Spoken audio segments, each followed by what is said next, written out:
Msikilizaji, unajua upendo wa haraka, pesa nyingi na maneno matamu yasiyo na mipaka sometimes inakuaga kama sio baraka bwana. Ni kama ni kivuli fulani tu hivi. Hivyo inakupasa kumjua mtu kwanza kabla ya kufanya maamuzi yote yale. Sijui unanielewa? Upendo wa haraka, pesa nyingi na maneno matamu yasikufanya ukajikuta umeingia king. Naamini hii itakusaidia sana katika maisha yako msikilizaji. Mimi nilikuwa na hiko kivuli. Sasa mengi yalionitokea, tungane pamoja msikilizaji. Kumbuka story hii imetayarishwa na Kitifefe na ninayekusimulia ni mimi Lucas Lumbas. Basi bwana, huko kuna sauti za ama maneno ya wateja yakisikika huku kila mtu akiagiza chakula ambacho anahitaji aletewe. Bwana alikuwa ni wateja zangu ambao nilikuwa nikikutana nao kila siku katika shughuli zangu za kuuza chakula katika eneo moja lililokuwa na changanyikeni ya watu sana. Msikilizaji, kwa majina naitwa Joanna. Ni mwanamke ambaye nilikuwa nikifanya biashara mantilia kwa ajili ya kujiingizia kipato changu cha kila siku. Mimi sikuwa mwenyeji sana wa hile eneo kwani tangu nihamia hapa ni sikuwa na muda mrefu. Kwa neema za Mungu angalau nilikuwa napata riziki japo sio wa kiwango cha juu sana, ili ilikuwa ikikidhi mahitaji yangu kwa kiasi. Nyumbani nilikuwa nikiishi na mdogo wangu wa kike anaitwa Anet, ambaye yeye alikuwa bado anasoma. Na kwa bahati mbaya wazazi wetu wote walikuwa wameshatangulia mbele za haki. Hivyo jukumu lote la kusoma kwa mdogo wangu lilikuwa juu yangu mimi. Basi hayo ndio alikuwa maisha yangu msikilizaji ya kila siku, kuamka alfajiri, kurudi nyumbani usiku. Siku moja nikiwa kwenye harakati zangu za biashara yangu bwana, nilikuwa nikiosha vyombo mida ya saa 11 jioni hivi. Yes. Siku hiyo bwana nilimaliza chakula mapema sana isivyo kawaida. Hivyo nilipanga kurudi nyumbani mapema. Nilipomaliza kuosha vyombo nilichukua maji na kutoka nje bila hata kuangalia, nikayamwaga bwana, na kuja kushtuka mtu huyu hapa na tayari maji ya ukoko yapo usoni. Na ameshatapaka kwenye mwili mzima. Jamani, nyie. Yani nilipatwa na woga. Yani nilitetemeka na kujikuta mpaka lile beseni nalidondosha chini. Hivi mnajua kwa nini nilitetemeka? Na chini tu. Yani yule mtu aliyemwagia ile maji machafu, kwanza ni mtu mmoja aliyevalia mavazi nadhifu sana. Kiatu chini kilikuwa kinawaka. Yani unafuta tu na kuingia zako bungeni. Wakati natafakari naanzia wapi kuomba samahani kwa uzembe ule, tena kwa mtu aliyekuwa anaonekana ni kibopa wa maana tu, niliona njia sahihi ni kupiga magoti. Nilimwambia kwamba kakaangu samahani sana. Mwanzo hata sikujua kama kuna mtu anampita. Yani naomba unisamehe mno. Yani niliongea upuuzi tu. Hata sikujua unatoka wapi. Yani nilisemaje? Yani sikujua kama kuna mtu wakati ile ni njia na watu wanapita kila mara. Yani woga huu. Sasa yule kaka akasema kwamba dada, hebu inuka bwana, inuka. Mimi sio kupigiwa magoti hivyo, inuka. Akasema kwamba hapana kakaangu, nimefanya hivi kwa unyenyekevu mkubwa sana, maana nimekufanyia kitu si cha kiungwana, naomba unisamehe. Kaka akasema hapana dada, mbona ni jambo la kawaida tu, wala usiwaze sana. Nikasema sawa kakaangu, basi naomba hata nikufulie tu hizo nguo zako. Msikilizaji, mimi jamani, sasa nilikuwa nikimwambia kaka watu nimfulie zile nguo kwamba ni atakaa uchi, au ningempa kitenge changu ajifunge lubega kama Masai. So nilimshangaa sana yule kaka kwa jinsi alivyo vile na maukoko yale niliyomwagia aliyochanganyikana na mafuta sijui mboga za majani. Nadhani mnaelewa inavyokuaga. Basi bwana, yule kaka niliona akiondoka pale na kuelekea eneo lingine. Mimi sikuwa najua kumbe bwana alikuja na gari moja ya kifahari sana. Alifungua mlango wa gari na kuingia, na baada ya dakika kama 3 tu alitoka akiwa amebadilika kabisa. Unajua unaposema amebadilika na maanisha yani alibadili nguo zote mpaka kiatu, na ndipo nilipomwona vizuri uso wake na hata muonekano wake kwa ujumla. Yani alikuwa handsome boy, si wa nchi hii. Yani wewe acha tu. Alirudi tena pale nilipokuwa, kwani muda wote huo mimi niliendelea tu kuduaa kwa kupiga magoti. Akasema kwamba wewe dada, yani bado tu umepiga magoti, hebu inuka basi tuzungumze. Nikasema kwamba tuzungumze, mazungumzo yapi tena kaka? Akasema ya kawaida tu, mbona unaonekana kama unaofu sana bwana, usiogope. Basi ninyanyuka na kumwambia karibu kwenye benchi ili tuzungumze. Basi jamaa akasema kwamba kwa majina naitwa Josh, sijui mwenzangu naitwa nani. Nikamwambia mimi naitwa Joanna.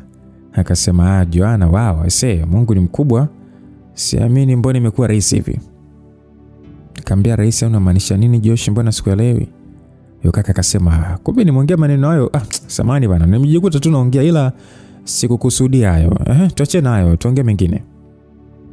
Msikilizaji, kiukweli Josh alikuwa akisema hivyo huku sasa ni kama mtu ambaye alikuwa na wasiwasi hivi, na nisijui ni wasiwasi wa nini. Na nijiuliza kwa nini maneno aongee mwenyewe alafu aseme tuyapotezee kirahisi hivyo. Nibaki nikiwaza bila kupata majibu. Joanna, naona una mawazo sana. Kama utajali chukua namba yangu kisha nami nachukua ya kwako ili tuweze kuwasiliana kama utajali. Alinyanyuka na kwenda kwenye gari lake kisha akaondoka. Moyo wangu kikweli ulikuwa na wasiwasi sana juu yule mtu Josh ambaye sikujua ametokea wapi na amenitokea katika hali ile kwa lengo gani hasa. Usiku ule nilala lakini usingizi haukuwa usingizi. Ilikuwa ni kama nimefumba macho tu lakini mawazo yapo macho. Kila nikijaribu kugeuka upande mwingine, sura ya yule kaka ilinijia. Sura yake, sauti yake, na zaidi ile hali ya kushangaa aliyokuwa nayo kama mtu aliyekuwa anajua kitu mimi nisichokijua. Kwani niliona ni kama mtu aliyetokea ghafla tu kwenye maisha yangu na nisijue nini maana yake. Asubuhi ilipofika kama kawaida niliamka mapema tu kumwandalia mdogo wangu Anet ajiandae kwa ajili ya kuelekea shule. Asa Anet alisema ya kwamba dada, leo mimi naona maamka kama haupo sawa hivi. Anet alisema sasa akifunga viatu vyake. Nikamjibu tu kifupi ya kwamba amna mdogo wangu, nawaza tu mambo yangu ya biashara pamoja na maisha yetu kwa jumla. Anet akasema dada jamani, mambo ya biashara mbona kama hapo unandanganya? Maana hiyo biashara kwani umeanza jana? Maana uko tofauti kabisa. Nikamwambia kwamba nitakwambia siku nyingine mdogo wangu, usijali. Harakisha wahi shule, unajua tena usumbufu wa daladala. Nilisema huku sasa nikitabasamu kwa kulazimisha. Nilipofika kazini, siku haikuwa tofauti sana na zingine. Wateja walikuja, wengine wakapiga kelele kama kawaida yao ya kila siku. Unajua tena kazi ya kuuza chakula maneno mengi sana wateja, lakini nilikuwa nikiyavumilia kwa kuwa nilishazoea. Siku moja akasema kwamba dada, mbona maharage yamekauka leo? Mwingine nikasikia sema kwamba dada, ongeza basi wali bwana, njaa inaniuma sana. Weka bwana leo cha kushiba kidogo. Basi kila mmoja nimjibu kwa wakati wake huku nikifanya kazi zangu zingine. Lakini akili yangu haikuwa pale. Ilipofika jioni nilikuwa nimeanza kupangilia vitu vyangu vya biashara vizuri ili niweze kufunga, kwani muda wangu wa kuwa pale ulikuwa umeshaisha. Lakini ghafla nikasikia sauti nyuma yangu ikisema kwamba samahani, chakula kipo. Niligeuka haraka ili nimuone huyo mteja aliyekuwa anaongea. Kumbe ni wewe Josh. Unajua umenishtua mwenzio. Asa Josh, na muonekano wako unakulaje kwenye vibanda hivi vya kwetu? Sasa nisile kwani mimi nina nini jamani Mbona nipo kawaida? Wewe niambie tu kama chakula kipo au hakipo. Chakula kikole kimebakia kidogo sana. Hata kama ubakia kama ubakiza ukoko, wewe nipatie tu mimi nitakula. Alisema hivyo huku akicheka. Nilimwangalia kidogo kwa mshangao, mkaka mzuri vile, tena mwenye pesa zake. Leo hii ale ukoko ina jamani. Kikweli ulikuwa ni mshangao, ila leo hakuwa amevaa vile vilivyong'aa kama jana. Alikuwa kawaida kabisa, suruali ya kitambaa, shati iliyopigwa pasi vizuri na viatu vya kawaida. Alikaa kwenye benchi kama mteja mwingine yote. Basi bila kufikiria nikauliza kwamba leo hujaja na suti? Nitaka nijisikie wa kawaida leo. Ndio kawaida yako ama? Ndio, ni kawaida kwa mtu yote ule, sio mimi tu Joanna. Basi alianza kula kimya kimya. Baada ya dakika chache akasema kwamba Joanna, jana niliondoka bila kukuaga vizuri. Bwana, mbona ni mambo ya kawaida tu. Nijikuta najibu tu, unajua tena naongea na mtu anayeonekana na pesa, tena ni bonge la HB. Sasa itakuwaje akosee jamani? Hapana bwana, inabidi kila kitu chake ni kukubali tu. Huko sasa nikiwa na ngata kucha tu. Basi atabasamu kidogo kisha akasema kwamba watu wengi mnanichukulia tofauti kama wewe hapo. Kwa nini? Kwa sababu mnaangalia mavazi kabla ya kuangalia mtu. Nilikaa kimya kwa muda nikiyatafakari maneno yale, huku sasa nikimtizama jinsi anavyokula ule ukoko kama mtu wa uswazi vile. Mara ghafla nilistuka akiniuliza swali ya kwamba, na wewe Joanna, mbona jana hukukimbia? Kimbie? Ndio, watu wengi wakimwagiwa mtu, yani wakimwagia maji mtu kama mimi, yale maji ambayo nilimwagia siku ya jana, wangekimbia na kujificha. Ndio maana kuuliza mbona wewe kukimbia? No, hapana, mimi sikuwa na haja kufanya hivyo, kwani isingekuwa picha nzuri. Jamaa aliacha kula kidogo, akanitazama kwa makini. Unaishi na nani? Mdogo wangu. Wazazi wako wako wapi? Wazazi wetu wameshatangulia mbele zake. Okay, pole. Asante. Joanna, usichukie, kuna swali nataka kuuliza. Uliza. Unafurahia maisha unayoishi? Nilishikwa na butwaa nisijue kwa nini ameuliza vile. Mbona hilo ni swali zito sana? Najua, ndio maana nimeuliza. Siwezi kusema nafurahia, lakini naishi kwa sababu sina namna nyingine. Wanawake kama wewe mna nguvu kuliko mnavyodhani. Kesho nitapita tena kama utajali. Basi alitoa pochi mfukoni mwake, kisha akatoa pesa na kunipatia kiburunguti, kisha akasema hiyo ni pesa chakula, ni chakula na staki uniulize chochote. Nilipigwa na bumbwazi kwani zile pesa zilikuwa ni nyingi sana tofauti na bei ya chakula. Nilibaki mkono ukitetemeka tu kwa zile pesa. Joshua aliondoka bila kusema neno lingine, na pindi nilivyohesabu zile pesa zilikuwa ni 100,000. Nilibaki nikiwaza tu. Basi baada ya Josh kuondoka, niliendelea kuweka vitu vyangu sawa ili niweze kuondoka, huku kichwa kikiwa kimezongwa na mawazo juu ya Josh kwamba ni mtu aina gani. Sasa nilipomaliza nikafunga na kuondoka kuelekea nyumbani. Nilikuta mdogo wangu Anet amesharudi kutoka shule. Baada ya kutulia, nilimuita mdogo wangu ili nimuagize. Nikamwambia kwamba Anet, chukua hapa pesa. Nenda pale kwenye mabanda wanapouza kuku wa kienyeji, sawa? Nenda kanunue jogoo mkubwa ili tupike pilau. Anet akasema kwamba dada leo naona mgodi umetema, maana si kwa pilau kuku leo. Nikamwambia kwamba ndio hivyo dogo. Si unajua tami dada yako mpambanaji yani leo ni kula na kujisonsomola tu. Siku moja sio mbaya mdogo wangu. Anet akasema, bwana dada, mimi nakukubali, ngoja basi niwahi wasije akafunga tukashindwa kula kuku. Basi mdogo wangu alifurahi sana ila siku, kwani anapenda sana mambo yale. Yani ni vile tu hatukuwa na kipato cha kutosha, hivyo tulikuwa tunakula tunachopata, si tunachokitaka. Basi tulikula na kunywa kisha tukakwenda kulala, maana sio kwa shibe ya siku ile. Nilipopanda tu kitandani, simu yangu ikaita. Nilipoipokea nilisikia sauti upande wa pili kiniita Joanna. Abe, asante kwa chakula na asante kwa kunisikiliza. Josh, kwa chakula gani hasa kile cha uswazi tu tena ukoko? Acha basi utani. Kwani ukoko sio chakula? Mbona watu wanakula? Au mimi sio mtu? Hapana, sijamaanisha hivyo, ila wewe sio adhi yako. Hebu Joanna, acha mambo yako basi Anyway, nikutakia siku mwema. Na kwako pia. Nilipokata simu nilikaa kimya kitandani. Sikujua kwa nini, lakini nilihisi kama mtu huyo alikuwa ameanza kuchukua nafasi ndani ya maisha yangu.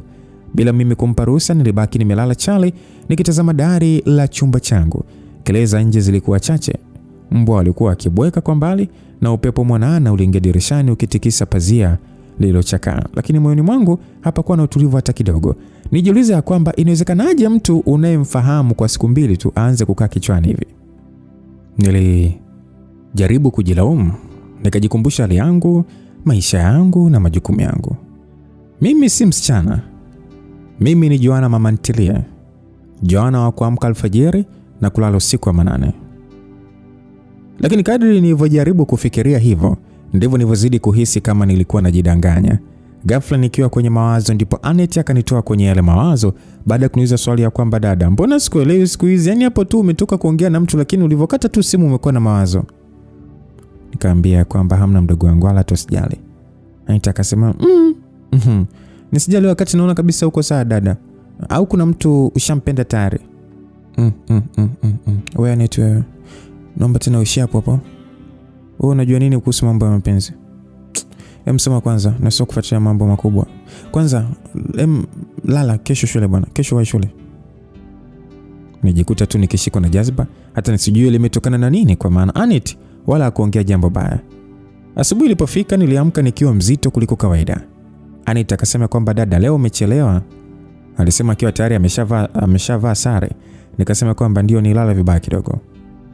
Basi Anita alinitazama usoni kwa makini kama mtu anayetafuta kitu. Anita akasema kwamba ulikuwa unaota Nikamjibu hapana.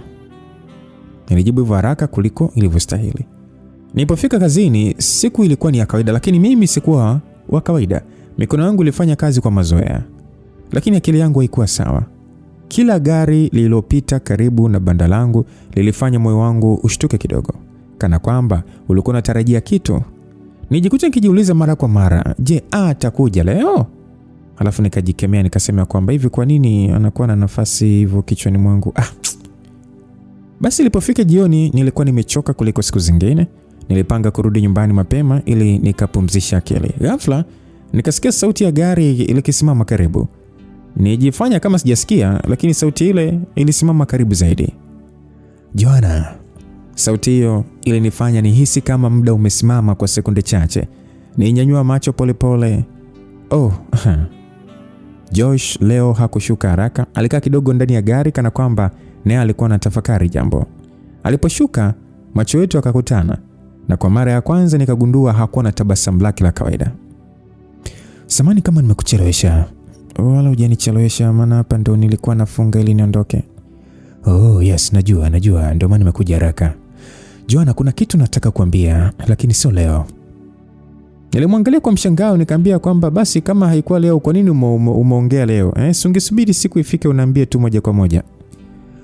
Ni kweli nimekosea, kwa hiyo nisamehe kwa hilo. Basi nitapita siku nyingine. Mimi nikutakia jioni njema Joanna. Na kwako pia. Basi nilimwangalia akiondoka. Safari moyo wangu haukudunda kwa furaha, bali kwa hofu isiyo na jina. Nilihisi wazi kabisa mtu huyo hakuwa sehemu ya maisha yangu kwa bahati mbaya. Na kwa mara ya kwanza tangu wazazi wangu walipofariki, nilihisi kama kuna kivuli kipya kinanifuata. Kuanzia siku ile, Joshua kuonekana kwa siku 2 mfululizo, kitu ambacho haikuwa ni kawaida yake kabisa kutokufika pale kwenye banda langu. Siku ya kwanza nijisemea labda ana shughuli zake. Siku ya pili nikajikuta nikimtazama kila mwanaume aliyepita karibu na banda langu. Nilianza kujilaumu moyoni, nikisema kwamba ina maana namsubiria sana huyu Joshua au ni nini hiki? Nijiuliza kwa kujishangaa ndani ya moyo wangu. Maisha yaliendelea kama kawaida bwana. Nilipika, niliuza, nilichoka. Anita aliendelea na masomo yake, akisimulia hadithi zake za shule bila kujua vitu vinavyoendelea juu ya kumwaza Josh kwamba kwa nini hajaja siku 2 nzima. Na hata nilipompigia simu wala haikuwa inapatikana. Hali hii iliniongezea wasiwasi kwani tayari nilishamzoea. Jioni moja tukiwa tunakula mimi na mdogo wangu Anet, tulikuwa tunazungumza. Sasa Anet akasema kwamba samahani dada, japo ulinikataza kuzungumza kuhusu wewe, ila naona kabisa ni kama kuna kitu kinakusumbua dada. Hapana Anet. Amna hata. Ni uchovu tu mdogo wangu. Si unajua tena kazi zangu zinapeleka kibao za kutwa nzima hivyo. Usijali mdogo wangu. Moyoni nilikuwa najua kabisa namdanganya. Uchovu wangu haukutokana na kazi, bali ni mawazo juu ya kumwaza Josh. Sasa sijui nilikuwa nishampenda mwenzenu, hata sikujua kwa nini namwaza vile.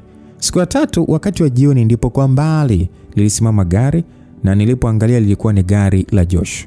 Gari lilisimama mbali kidogo na banda langu. Sikujua ni kwa nini leo aliamua kupaki gari mbali vile.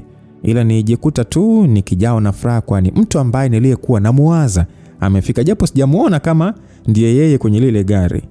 Sasa Josh alishuka taratibu. Safari hii alinishangaza kidogo kwa maana hakuwa peke yake. Kulikuwa na mwanamke ndani ya lile gari na nilihisi kama kitu kimenipalia kwenye koo. Sikujua ni kwa nini wala sikupaswa kuhisi hivyo, lakini macho yangu yalijikuta yakimchunguza yule mwanamke.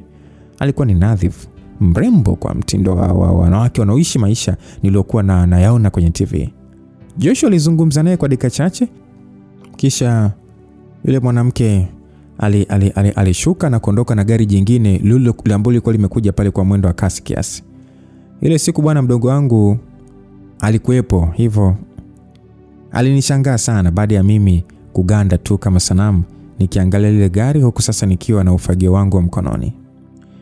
Basi mdogo wangu akaniuliza kwamba wewe dada, mbona umesimama hivyo kama sanamu, unashangaa nini huko? Kwa jinsi nilivyokuwa nimezubaa, unadhani hata nipate huo muda wa kumjibu hilo swali lake?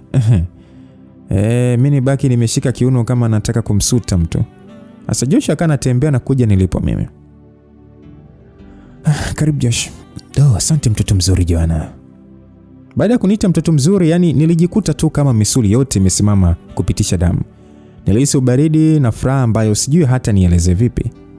Of course nijisikia tofauti baada ya kunisifia hivyo. So alikaa kimya kwa muda, alafu akasema kwamba yule ni dada yangu. Lakini Josh, mimi wala tasikukuuliza kama ule nani mbona? Najua, lakini niliona machoni mwako kuna swali. Machoni mwangu siku hizi kuna maswali mengi kuliko majibu. Nilivyojibu hivyo kuna tabasamu, alinyamaza kidogo kisha akasema kwamba Joanna, kuna maisha niliyozaliwa nayo na kuna maisha ninayoishi sasa. Na kati ya hayo mawili kuna mambo mengi tu ambayo yanatuzunguka. Ni mambo gani hayo unayomaanisha? Usijali Joanna, taratibu tu utajua, ila kwa ufupi sana naishi maisha, lakini kuna kitu na kikosa kimoja tu. Kitu gani hicho Josh? Niambie kama utajali.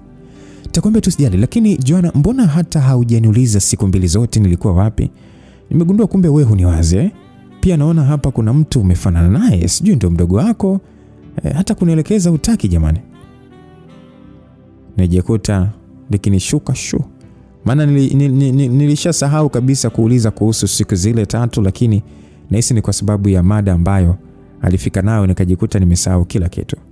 So nijikuta nikivuta pumzi ndefu, nikishusha macho chini kwa aibu nisiweza kuelezea.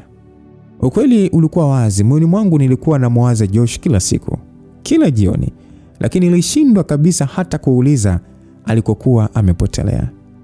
Nilikuwa na hofu ya kuonekana dhaifu, hofu ya kuonekana kama mwanamke aliyeshikamana na mtu asiyekuwa kwake.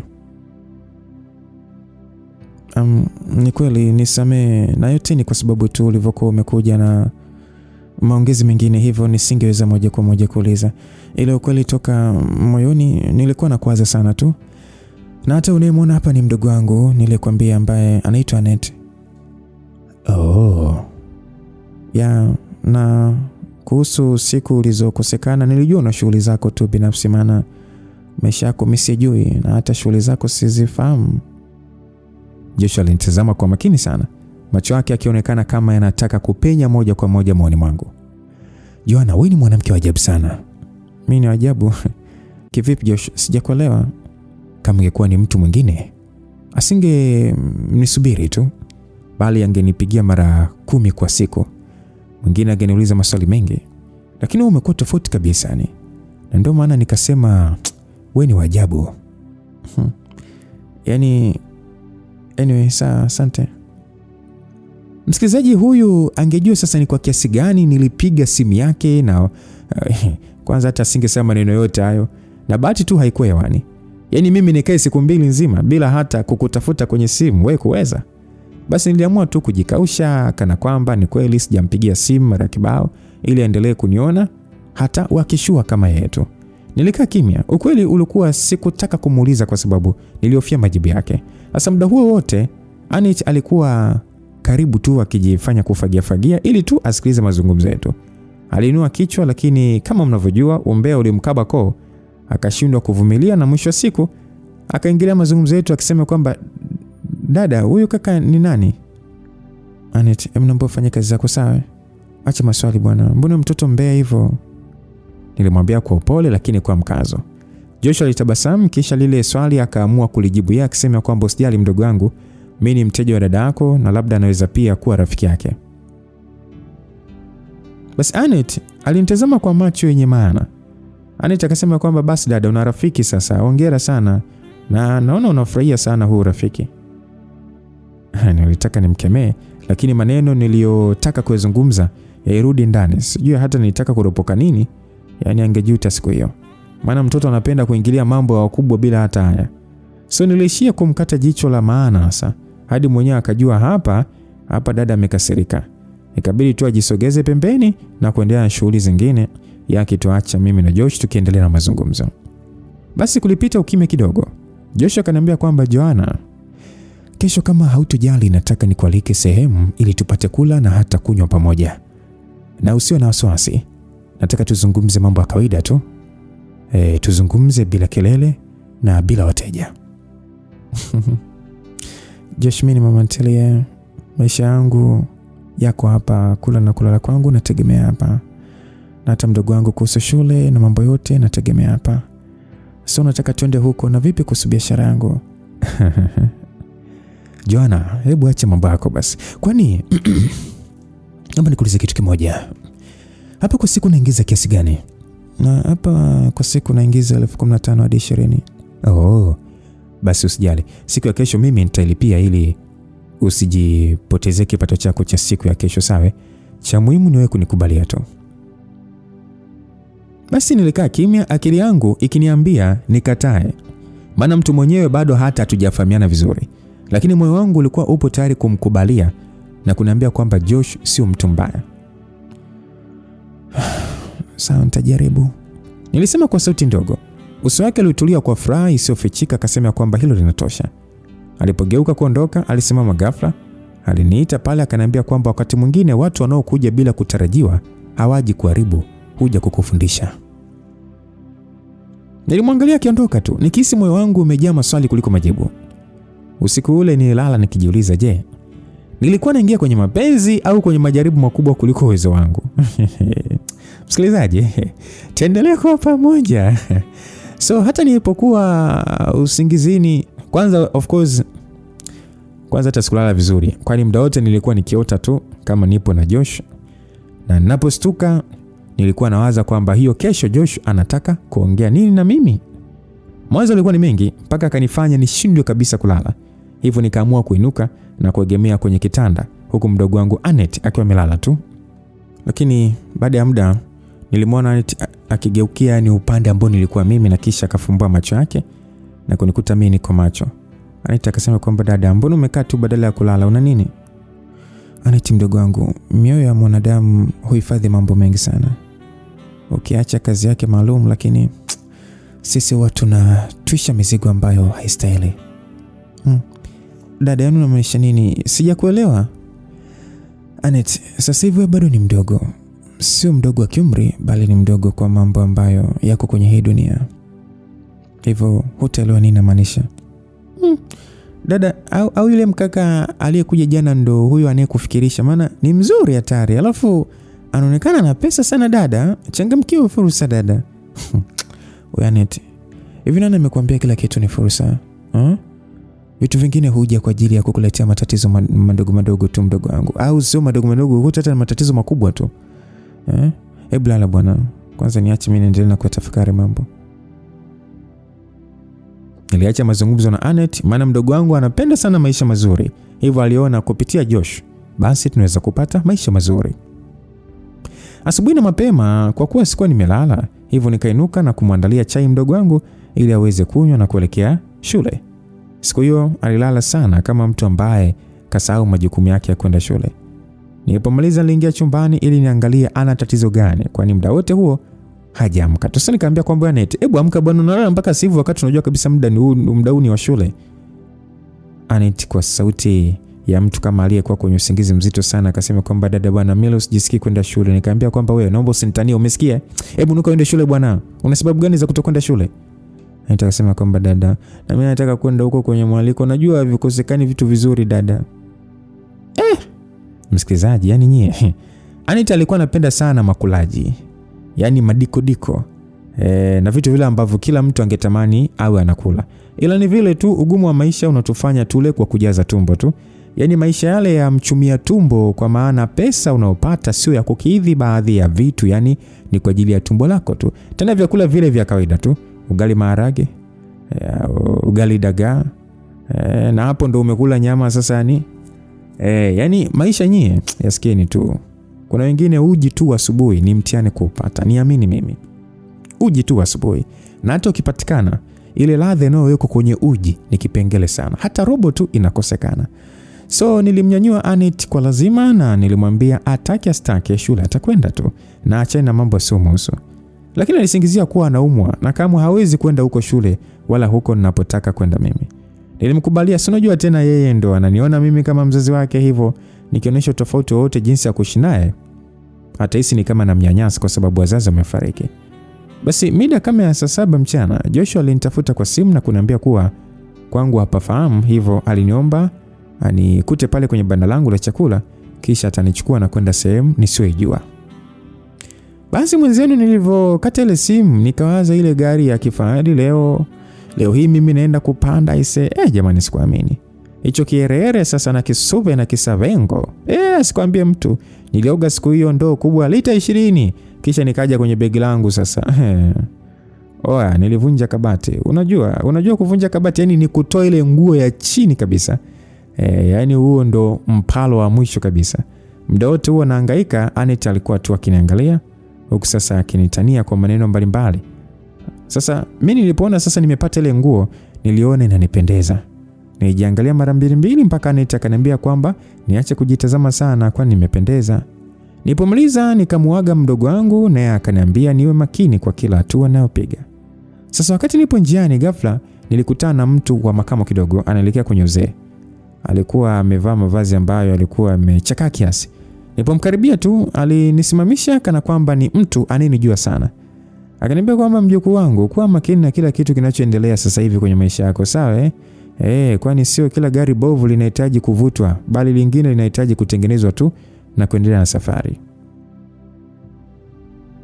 Yule bibi alinishangaza kidogo kwa maneno yake na nisijue nini anakimaanisha kwa yale maneno yake. Tena mtu ambaye hata simjui na wala hata sijawahi kuonana naye. Nikasema kwamba samahani bibi, unamaanisha nini? Mbona kama sijakuelewa? Yule bibi akasema kwamba kuelewa ama kutokuelewa ni wewe mwenyewe, jinsi tu utakavyotafakari mambo yanayokuzunguka. Na kama utakuwa makini basi kila jambo kwako litakuwa rahisi kulielewa. Nikasema kwamba bibi, naona kama unaniweka njia panda mpaka muda huu bado sijakuelewa bibi dhumuni lako kwangu, na hata hayo maneno unaniambia sijui unamaanisha nini. Bibi akasema kwamba usijali, kwa leo mimi nimekuja kukuambia jambo moja tu, kwamba kuwa makini. Maana naona kuna tatizo kubwa sana linakuja katika maisha yako. Basi alipomaliza kuongea hayo maneno, ghafla simu yangu ikaita, na kabla sijaitoa kwenye mkoba, yule bibi aliniambia maneno ambayo yalinivuruga. Kwani alisema ile simu aliyekuwa anapiga ndo alikuwa tatizo lenyewe. Hivyo niwe makini. Na pindi nilivyokuwa nahangaika kutoa ile simu kwenye mkoba nione nani aliyekuwa anapiga, nilishtuka kwanza aliyekuwa anapiga ni Josh. Na hata nilipoinua macho sikumuona tena yule bibi. Moyo ulijawa na hofu isiyo na kifani, yani hata hamu ya kwenda kule iliniisha. Nibaki nikipigwa na butwatu. Hata ile simu nilishindwa kupokea mpaka ikakata. Sasa nilibaki najiuliza maswali moyoni. Ni nini hiki? Lakini nishindwa kutoa jibu mdomoni. Yani ilikuwaje yule mtu? Tuweze kuonana hapa. Na je ni nani? Na na matatizo gani hayo ambayo alikuwa anaongelea? Basi mara ghafla simu ikaita tena. Japo nilikuwa naogopa kwamba je nirudi nyumbani au niende kwa Josh. Baada ya kufikiri kwa muda na hata ile simu kupigwa kwa muda, niliamua kuipokea. Joanna, umepatwa na nini? Mbona upokee simu zangu? Aliuliza kama mtu ambaye ameshangazwa na jambo fulani. Hapana Josh, simu yangu tu ilijiweka silent kwa bahati mbaya, hivyo sikusikia wakati umepiga. Naomba unisamehe. Joanna, mbona unaongea kama mtu ambaye hauko sawa? Umepatwa na nini? Hakuna kitu Josh, niko sawa tu. Na hapa niko njiani naelekea sehemu ambayo uliniambia unikute hapo. Sawa basi, na mimi nakuja hapo sasa hivi. Basi tulipomaliza kuongea nikakata simu na hatimaye nikabaki njia panda kwamba niende ama nirudi. Lakini nilipiga moyo konde na kusema ngoja nione mwisho wa haya yote. Na hata ule mtu labda ni wale watu tu ambao hawapendi maendeleo ya mtu. Ujue duniani hapa tuko binadamu wa kila aina. Kuna wengine hufurahia maendeleo ya wenzao, lakini kuna wengine wakiona umefanikiwa tu wanakuchukia. Au wengine wakiona unataka kufanikiwa basi wanaanza kukukatisha tamaa ili tu usije ukafikia malengo yako uliojiwekea. Hivyo wewe mwenyewe unatakiwa usimame imara sana juu ya kila kitu. Hivyo hata mimi yule mtu nilikuja kupuuzia tu na kuhisi labda ni wale tu. Hivyo nikaamua kuendelea na safari yangu.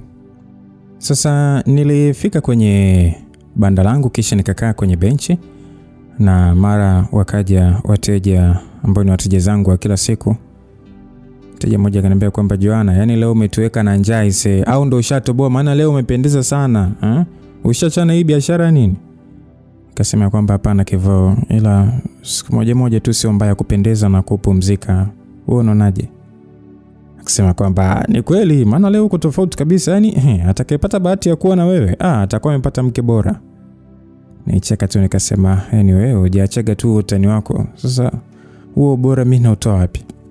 Kevo akasema mwenyewe huwezi ona, ila sisi watazamaji ndio tunaona ubora wa mwigizaji. Akasema haya baba Kijacho, tufanye umeshinda. Akasema baba Kijacho tena? Yaani Joana wewe, yaani wewe ushwagi vituko. Ngoja nikuache bwana, maana naona umeshaanza mambo yako. Ngoja mimi niende kwa makaizi pale nikale, maana njaa inauma sio poa. Kevo aliondoka na kuniacha pale nikiwa namsubiri Josh. Lakini kama dakika 5 hivi tu tangu ondoke Kevo, ghafla ilikuja gari karibu yangu. Sasa mimi sikuwa naijua ni ya nani, kwa maana gari ya Josh nilikuwa mimi nikifahamu. Wakati nikishangaa ni nani huyo, walitoka watu wawili ambao walikuwa wamejazia mili yao, na ghafla nikajikuta wamenibeba juu kama karatasi na kimwili changu kimbao, wala hawakupata hata shida. Waliniingiza kwenye gari na hatimaye gari ikaondoka kwa mwendo wa kasi sana. Mimi nilihisi tu ni kama natazama movie, hata sikujua nini kinaendelea. Niliona mapicha tu kwa kile kilichokuwa kinatokea. Mle kwenye gari hakukuwa na mtu hata mmoja niliyemfahamu. Japo kwa sura tu hakuna aliyekuwa ananiongelesha chochote kile, wote walikuwa wameweka uso wa mbuzi. Nijiuliza sana, wale watu wamenichukua pale kwa lengo gani? Mbona ni kama watu ambao wameniteka na wanaonekana sio watu wazuri hata kidogo. Sasa nilimkumbuka yule bibi niliyekutana naye njiani kwamba yale matatizo aliyosema ndio haya hapa, au vipi? Yaani uoga niliokuwa nao mle ndani ya gari hauelezeki hata kidogo. Nibaki ngitetemeka kama kinda la ndege. Sasa nilimwaza mdogo wangu Anet, kama mimi nitafanywa kitu kibaya, je, yeye ataishi vipi mjini? Kutokana na mawazo hayo, nilijikuta tu nikibubujikwa na machozi tu na nisipate hata wa kuyafuta. Basi nikasema kwamba jamani, nyinyi kina nani na mnanipeleka wapi? Mbona siwafahamu? Nikaambia kwamba wewe dada, yani kukaa kimya kwako ndio kutakufanya uwe salama, la sivyo utarudi jina tu. Nikasema sasa mimi nimewakosea nini? Mbona mimi sikumbuki kama nina ugomvi na mtu? Jamaa akasema narudia tena, kukaa kwako kimya ndio salama yako, ama unielewi binti? Basi safari hii nilijibiwa kwa sauti nzito tena kali ili unifanya kuongeza hofu juu ya wale watu. Sasa baada ya mwendo kidogo niliona trafiki mbele tulipokuwa tunaelekea. Niliwaza kuwa endapo tutasimamishwa tu basi lazima nipige kelele za kwamba nimetekwa ili tu niweze kupata msaada kwa yule askari. Na kama bahati tu niliona yule askari kwa mbali akinyanyua mkono juu kwa ishara ya kutusimamisha. Na bila kutegemea hapo walichukua kitambaa wakaniwekea kwenye pua, na pindi nilipovuta pumzi nijikuta nikipoteza uwezo wa mwili. Yaani ule uwezo wa kuweza kujitambua kwa kusema lolote. Na hata iliposimama ile gari nilisikia tu kwamba wakisema mie mgonjwa na wananikimbiza hospitali. Ila kutokana na hali iliyokuwa nayo sikuweza kujitetea kwa lolote, na hapo nijikuta nikipitiwa na usingizi mzito na nisijue kilichoendelea. Basi baada ya muda kupita, sikujua ni muda kiasi gani, ila niliamka kichwa kikiwa kinanigonga sana na nilikuwa nikiona giza kana kwamba niko kwenye shimo ambalo nimefunikwa kwa juu. Kutokana na kuwa na wenga la usingizi, yani hata sikujua kwamba usoni kumbe walinifunga kitambaa kilichosababisha nisione kitu. Yani ile sehemu niliyokuepo ilikuwa na ubaridi mpaka nikahisi labda nimekufa na nipo mortuary. Kikweli niliogopa sana. Nikiwa kwenye hali ya woga, ghafla nikasikia sauti ya mwanamke ikisema kwamba wewe mwanamke umeshamka tayari. Nikauliza samani wewe nani? Huyo mwanamke akasema kwamba upasi kujua jina langu halisi, ila kuanzia muda huu mimi ni kifo chako. Nikashangaa nikasema kifo changu kivipi dada, mbona unanichanganya? Akasema wewe si ni bingwa kuchukua ume za watu. Sasa leo ndo mwisho wako mbwa koko wewe. Msikilizaji, nilijua hapa ndo, yani leo ndo kama siku yangu ya mwisho duniani. Unajua nilishua pause kabisa Mimi ni mwanaume gani wa mtu niliyemchukua? Maana hata huyo Josh wala hakuwa mpenzi wangu. Tulizoeana tu kama rafiki na wala hatakuwahi kuongelea masuala ya mahusiano. Sasa nikasema kwamba dada, ni mwanaume gani huyo ambaye unamzungumzia hapa? Huyo dada akasema kwamba mkishakutana huko ahera basi utamjua tu. Basi ukapita ukimya wa muda bila kusikia hatua za yule mwanamke kuondoka wala kusikia mtu mwingine kuingia pale nilipo. Nilimwomba Mungu kama nikifa basi anipokee salama, na kama nitanusurika basi si kwa uwezo wangu bali ni yeye tu. Mara kuna mkono ulinigusa begani mwangu ambao uliniongezea hofu zaidi na kujikuta miguu yote ikitetemeka tu. Yule mtu hakuongea chochote, akafungua kitambaa changu taratibu na kisha kuongea neno moja tu kwamba surprise. Na kufumba na kufumbua sikutegemea kuona yale niliyoyaona. Chumba kilikuwa na mwanga hafifu wa rangi ya dhahabu, ukitoka kwenye taa ndogo zilizowekwa kando kando zikiangaza kila kona kwa mwanga tu ambao ulikuwa ni hafifu. Ukuta ulikuwa na rangi ya samawati yenye yani rangi fulani ambayo imetulia sana ikionyesha utulivu. Na niseme tu kwamba kuna harufu nzuri sana maua ilikuwa imesambaa hewani. Yani ilikuwa inavuta pumzi zangu na kunifanya nipumue kwa urahisi licha ya mateso awali. Kila kitu cha samani kilikuwa kimewekwa kwa makini. Kitambaa chenye maua mazuri kilichofunika kiti kimoja kikubwa, na kwenye meza ndogo kulikuwa na kikombe cha chai na kitabu kilichofungwa, ishara kwamba mtu alitayarisha kila kitu kwa mpango wa kuvutia. Sasa nilipoangaza macho kwenye kona nyingine, niliona dirisha dogo lililokuwa limefunikwa kwa pazia, ikiruhusu miale michache tu ya jua kupenya ndani na kuunda alama za mwanga zinazopendezesha sakafu. Kulikuwa na utulivu na msisimko kwa wakati mmoja, na kila kitu kilifanya nihisi kama hiki sio chumba cha kawaida, bali ni mahali pa surprise.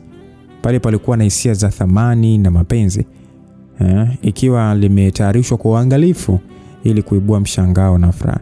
Wakati nimezubaa nikageuka nyuma yangu, ndipo nikamuona Josh.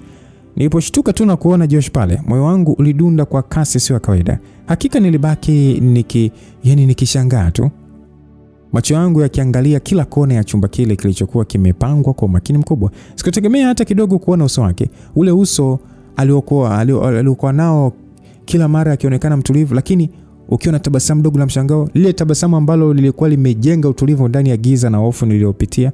Muda huo ghafla nilihisi changamoto ya hisia mbili. Hofu ya awali ikianza kuyayuka, lakini mshangao na hisia za furaha.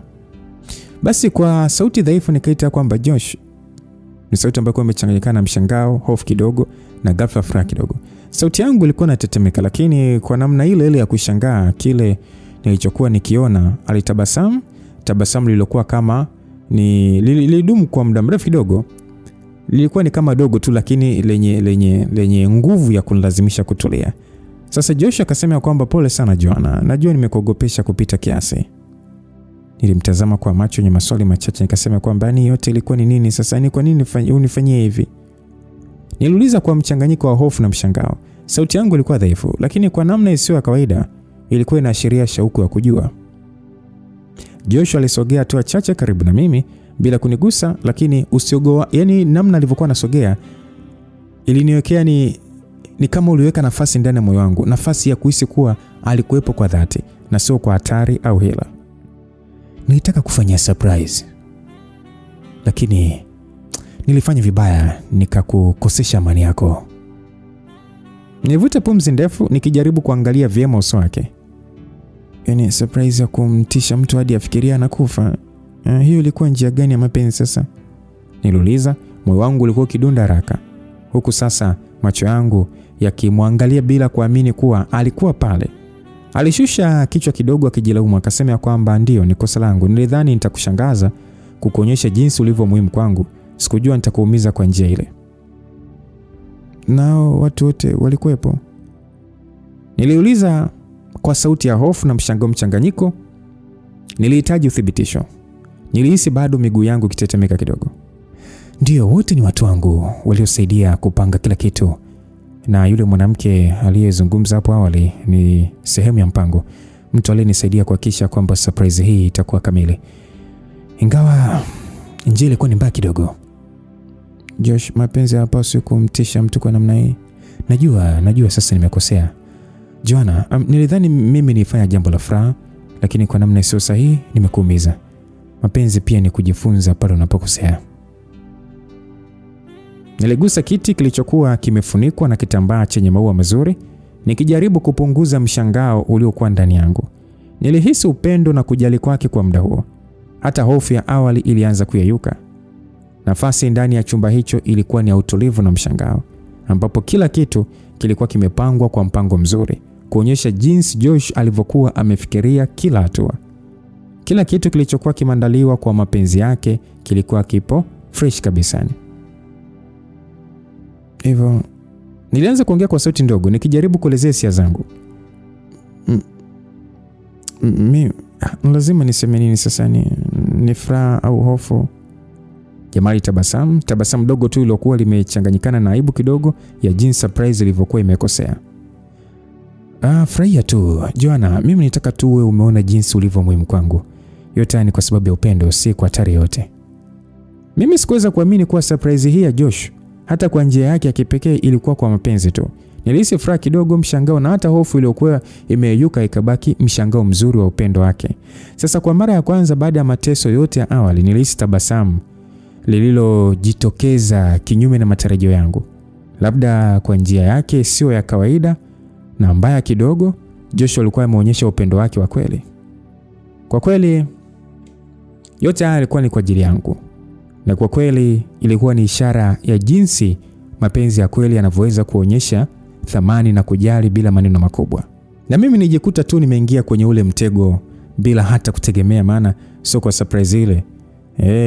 Mapenzi vitendo bwana, sio maneno tu eti nakupenda, no. Nakupenda hiyo vepe. Basi bwana, nilikaa pale kimya nikijaribu kutuliza mapigo ya moyo wangu. Sasa nilimwambia kwamba mimi sitaki kusema chochote ambacho kitaumiza hisia zako Josh. Nilisema huku sasa niko utaratibu tu nikitafuta maneno sahihi. Lakini hii surprise ilikuwa kubwa sana kwangu. Hilo ndilo neno nililokuwa nalisubiri uliseme. Anyway, yote ni kwa mapenzi tu Joanna, hakuna jambo jingine. Nilihisi mwili wangu ukiwa umekaa sawa kidogo. Kinyume na mateso awali, hata hofu ya wale watu niliokuwa nao ndani ya gari au muonekano wa mwanamke aliyenikemea ilianza kuyeyuka. Kila kitu kilikuwa kwa ajili ya upendo, kwa njia isiyo ya kawaida lakini yenye maana. Nijikuta nikitabasamu, macho yangu yakiangalia kila kona ya chumba kile. Mwanga hafifu wa rangi ya dhahabu uliunda hisia za utulivu na harufu ya lavender iliyoongeza utulivu huo. Nilihisi furaha ya kweli ikijitokeza taratibu ndani ya moyo wangu. Josh, kwa kweli mimi sikujua namna ya kuelewa jambo hili. Nilikuwa na hofu, lakini sasa naona ni ishara kubwa ya upendo. Joanna, mapenzi hayahitaji maneno makubwa. Yanahitaji vitendo. Nilitaka ujue jinsi ulivyo muhimu kwangu. Basi nilikaa pale nikitazama sura yake kwa muda mrefu. Hisia zangu zilichanganyikana. Yaani kwa kuna mchanganyiko wa mshangao, upendo, hofu iliyoyuka na furaha kipekee. Okay, basi sawa. Nilisema taratibu nikijaribu sasa kudhibiti mlipuko wa hisia ndani yangu. Nadhani nitakuwa na tabasamu kwa siku nzima kwa sababu ya jambo hili. Hilo ndilo lengo langu Joanna. Kuona unavyotabasamu ni thamani zaidi ya yote. Basi kwa mara ya kwanza siku hiyo nilihisi amani ya ndani, bila woga, bila mshangao hatari, bali kwa furaha ya kweli ya upendo uliopangwa kwa mapenzi. Nilijua kila kitu kilikuwa sawa. Mimi na Josh tulikuwa tumefikia sehemu ya kuelewa hisia zetu na mapenzi yetu yalianza kuimarika hatua kwa hatua, bila shaka wala hofu ya maisha au hatari. Nilitazama chumba kilichopangwa kwa upendo, kiti kilichofunikwa kitambaa chenye maua, kikombe cha chai kilichotayarishwa kwa umakini, mwanga hafifu uliotengeneza alama kwenye sakafu. Nilihisi kuwa kila kitu kilikuwa na maana. Kila kitu kilikuwa ishara ya thamani yangu katika moyo wa Josh. Kwa mara ya kwanza nilijua kwamba kwa hakika surprise mbaya kidogo iliyoanza kwa vitisho, naweza nikasema hivyo, au kwa mshangao, sasa ilikuwa ni ishara ya mapenzi yasiyo na shaka. Nilijua pia kuwa maisha yangu hata na changamoto zake za kila siku yalikuwa yamebadilika kidogo kwa njia nzuri, kwa sababu mapenzi ya kweli hata kwa njia zisizo za kawaida yanaweza kuonesha thamani na kujali kwa moyo wote. Basi yote yalikuwa ni kama ndoto tu kwangu, yani ilikuwa ni kama kulala maskini kwa mkatajiri. Na niliona kwamba riziki zingine huja kwa njia ya shari bila kutegemea. Kwa maana ya kumwagia maji machafu, yani kumwagia maji machafu Josh kumesababisha kukutana kwetu, na hatimaye leo hii ameonyesha hisia za mapenzi kwangu. Mimi nani hata nikatae penzi la mtu kama Josh, mwenye pesa na muonekano mzuri? Hata wewe kuweza kukataa tena kwa maisha nilionayo ya kuhangaika na meneno ya wateja kila siku kelele? Wewe jamani. Wala sikuwa na nia hata kidogo ya kukataa upendo kutoka kwa Josh, japo ilikuwa ni haraka sana na wala sikuwa nikimjua vizuri, ila potelea mbali. Mimi hata sikujali. Baada ya yote hayo sasa nilikuwa tayari kukaa kwenye kile kiti kikubwa, kwa maana hapo sasa mwili wangu ulirudi katika hali yake ya kawaida. Josh, yote nimeona, lakini hapa ni wapi? Maana mpaka muda sijajua niko sehemu gani. Joanna, mimi sina haja ya kukujibu hapa ni wapi, ila inuka hapo kisha funua ile pazia pale dirishani na uangalie nje. Basi ninyanyuka na kuelekea kwenye ile dirisha, na nilipofungua tu jamani, usisikiani, nilijikuta kama roho inataka kutoka. Kwa nilipotupa jicho, nijikuta nikiona chini ni mbali kweli kweli, hadi nikogopa na kurudi nyuma sasa nikishikilia upande wa moyo wangu kuashiria mapigo ya moyo kwenda kasi. Jamani, ushamba mzigo kutoka Uswazi mpaka kwenye ghorofa refu kweli kweli. Sikuwa hata nikiwaza wala hata kuota kwenye ndoto zangu. Sasa nawaza kuwa kwenye ghorofa kwa nani na kwa shughuli gani hasa. Basi nikamwambia Joshua kwamba Joshua, anyway, nadhani leo umeniweza, maana siji malengo yako ni kunitoa roho. Usijali, ni vitu vya kawaida tu. Na hapo ni mwanzo tu, mbona utafurahia sana kushangaa kila kitu. Basi baada ya muda kidogo nilimwona Joshua akichukua simu iliyokuwa kwenye meza na kuagiza misosi na vinywaji, na bila kuchelewa nilisikia mlango ukigongwa, ishara ya kwamba vile vitu vilikuwa vimeletwa. Mimi sikuwa na aibu eti, sijui nile kidogo. Mimi sio mwenye mambo ya kuwa na aibu kwenye kula. Hivyo nilifakamia kama vile sijala siku mbili. Sasa nilipoona nimeshiba na vitu vikiwa bado vipo, nilianza kuvikusanya ili niondoke navyo. Joana, nini hicho nafanya? Kwani unikuwa nachukua hivi na mpelekea mdogo wangu? No, hapana. Acha. Tukiondoka tutamchukulia na Evia kwake. Sawa. Hakika siku ile ilienda vizuri sana msikilizaji. Lakini pamoja na yote hayo, Joshua wala hakuniomba eti tufanye mapenzi. Tulipiga tu story mpaka mida ya saa 10 ndipo tuliposhuka kutoka kule juu kwa lifti mpaka chini. Na tuliposhuka chini na kuangalia lile jengo, ilikuwa ni hoteli ya kifahari. Yaani ile nasikiaga wakisema yenye hadhi ya nyota 5, japo hata sikuwa najua hiyo nyota 5 ni nini. Tulipanda kwenye gari ile ya Josh ya kifahari na hatimaye alinipeleka moja kwa moja hadi nyumbani. Niliposhuka sasa, kama unavyojua Uswahilini, wasimamia kucha kama wote wakiniangalia na wasiamini macho yao kama ni mimi. Na mimi tena nikaongeza maringo kusudi tu ili walete umbea vizuri. Sasa Joshua alinipatia pesa kama alivyoniahidi. Badala ya 20 alinipatia 200,000 kisha akaondoka. Nilipofika tu mdogo wangu cha kwanza akaniuliza kwamba kuhusu misosi, nikaambia sio shida zangu, ni yeye tu atakula mpaka ageregale. Usiku ule bwana ulikuwa ni mzuri sana kwangu, kwa nilikuwa nikiota ndoto nzuri tu mpaka kuna kucha. Basi kama kawaida, siku iliyofuata nikaenda kwenye biashara yangu. Mimi sikutaka kubweteka kisa tu eti jana nimepata 200,000, no. Mara Kevo alikuja kwenye banda langu akaniambia kwamba Joana, habari za leo? Kamjibu ya kwamba salama tu, sijui kivuruge. Nilimwambia hivyo, akajibu kwamba unasemaje salama? Ujue mpaka sasa hivi mimi nashangaa kukuona hapa, maana lile tukio la jana nililoliona hapa ISS kutegemea kama upo mzima. Nikamwambia ni Kevo, unamaanisha kitu gani? Kevo akasema, wewe jana hapa si ulichukuliwa na watu, tena siji ishara ya kwamba ulikuwa umetekwa. Nikamwambia hapana Kevo, ni vitu vyangu binafsi, so achana navyo. Kevo akasema sawa, ila kuna kitu leo nakwambia, kuna mtu unamuona anakuja sana hapa na ninavyosikia yule mtu sio mzuri, hivyo kanae mbali kabisa. Basi Kevo aliniweka tena njia panda kama yule bibi wa jana, na hapo ndipo nikaanza kujiuliza kwa nini mtu wa pili huyu ananiambia hivyo tu. Maneno ya Kevo baki yakinigonga kichwani. Hata baada ya yeye kuondoka pale kwenye banda langu, nijaribu kujifanya niko sawa. Nilianza kujishughulisha na shughuli zangu za kwenye biashara. Basi nilikuwa nakoroga tu hapo maharage, huku sasa nikiwaitikia wateja kama kawaida. Lakini ukweli ni kwamba akili yangu haikuwa pale kabisa. Ilikuwa iko mbali sana, huku fikra zikirudi pale pale kwenye yale maneno ambayo yanafanana niliyoambiwa na watu wawili tofauti, yani Kevo na yule bibi ambaye sijui anaishi wapi, kwamba kaa mbali na mtu huyo. Sasa kimoyoni nilijiuliza kwamba huyu mtu si mzuri kivipi? Josh yule aliyeniheshimu, aliyenionyesha mapenzi bila kunilazimisha chochote, aliyenipeleka hotelini kwa heshima na kunirudisha nyumbani salama. Au labda watu hawapendi kuona mtu wa kawaida akitabasamu ghafla kama mimi, Yaani ile kupata mwangazo wa maisha, wao wanatamani tu niwe kwenye giza. So nijikuta nikivuta pumzi ndefu, nikijilaumu kwa kuwaza sana. Maisha yangu yalikuwa yamejaa maneno ya watu tangu zamani, na mimi sikutaka tena kuyaishi maisha kwa hofu ya kauli za wengine.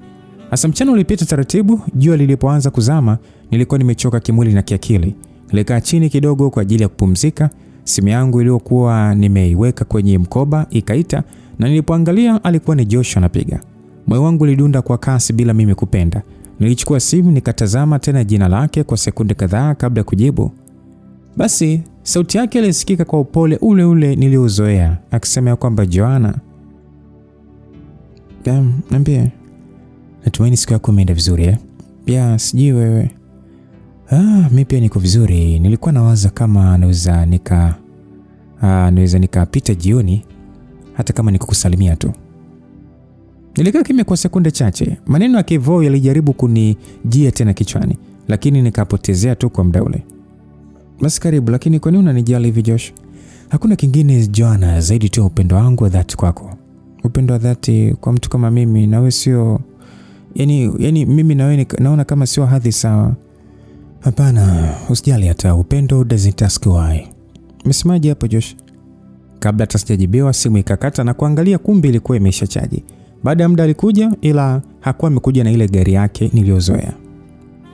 Vipi leo umechoka Alisema hivyo mara baada ya kuniangalia. Nikajibu ya kwamba maisha hapa tu hayana mapumziko. Nijibu hivyo huku sasa nikiwa na tabasamu mwanana. Alikaa pembeni yangu, hakusema mengi kwa mwanzo. Alinisaidia hata kugawa sahani za chakula kwa baadhi ya wateja waliobaki, jambo linishangaza na kunichekesha kwa wakati mmoja. Josh, hujazoea mazingira, acha mimi nitafatu mwenyewe maana ni kazi yangu. Lakini yanahusu wewe. Kwa hiyo hilo linatosha kabisa tu kunifanya nikusaidie. Maneno yake yalinigusa kwa undani. Ilikuwa ni mara ya kwanza kwa muda mrefu mtu kuonyesha kujali maisha yangu halisi. Si muonekano wangu wala hali yangu, bali mimi kama Joanna. Na hata wale wateja waliokuwa pale walishangaa sana, huku wakikonyezana kwa yale macho ya umbea. Sasa baada ya kufunga biashara, tulitembea kidogo, hatukuwa na haraka. Kimya kilikuwa kizito lakini kizuri. Kile kimya ambacho hakihitaji maneno. Joanna, najua nilikuja ghafla kwenye maisha yako, najua pia njia niliyotumia kukushangaza ilikuwa ni ya kushtua kidogo. Ilikuwa nashtua ndio, lakini pia ilinifanya nione jinsi ulivyojitahidi kunionyesha kwa vitendo jinsi unavyonipenda. Sitaki uone kama nakununua au nakulazimisha, nataka tu ujue unachagua. Maneno hayo yaliondoa mzigo mzito moyoni mwangu. Nilihisi heshima, kitu ambacho wanawake wengi kama mimi hukosa katika mapenzi. Basi alinisindikiza mpaka nyumbani kama kawaida. Safari hakuna macho mengi ya majirani yaliokuwa akinitazama kwa umbea kama jana. Labda walikuwa wamezoea tu, au labda walikuwa wanatafuta umbea mpya. Nilipofungua mlango nisimama kidogo.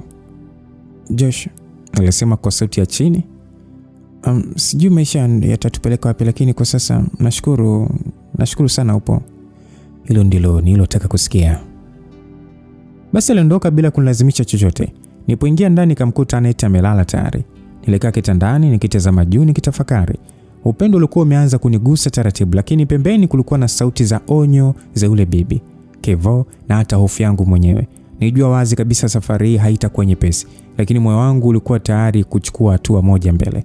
Hasa kuanzia ile siku maisha yangu yalianza kubadilika taratibu bila makelele, lakini nilikuwa ni kwa tahadhari kubwa sana moyoni. Joshua hakuwa mtu wa kunijia kila siku, wala hakuwa wa kuniwekea masharti, ila alikuwa ni mtu ananijali kwa kila kitu. Nikahisi sasa nimepata mwanaume wa kweli katika maisha yangu bila hata kutegemea.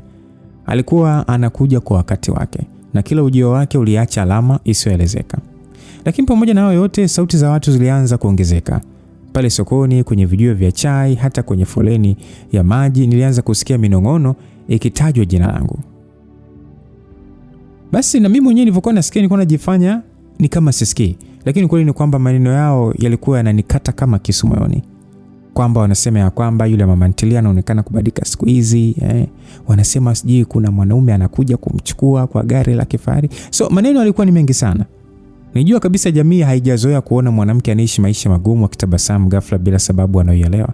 So siku moja jioni nilipokuwa nimerudi nyumbani mapema tu, Annette alikaa karibu na mimi. Aliniita akasema kwamba dada, watu wanazungumza sana huko nje. Nikamuuliza wanazungumza kuhusu nini? Annette akasema wanasema eti umebadilika na kwamba huyo mwanaume wako sio wa kawaida.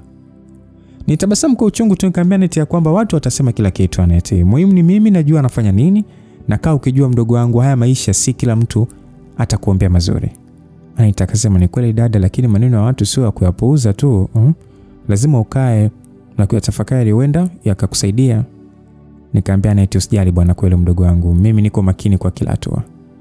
Basi nilimjibu hivyo, lakini ndani ya nafsi yangu nilianza kujiuliza kwamba je, ni kweli nipo tayari kubeba maneno ya watu kwa ajili ya mapenzi yangu kwa Josh? Sasa siku iliyofuata Josh alinipigia simu. Akaniambia naweza kukuona leo, kuna jambo nataka kuzungumza. Sauti yake ilikuwa nzito kidogo kuliko kawaida.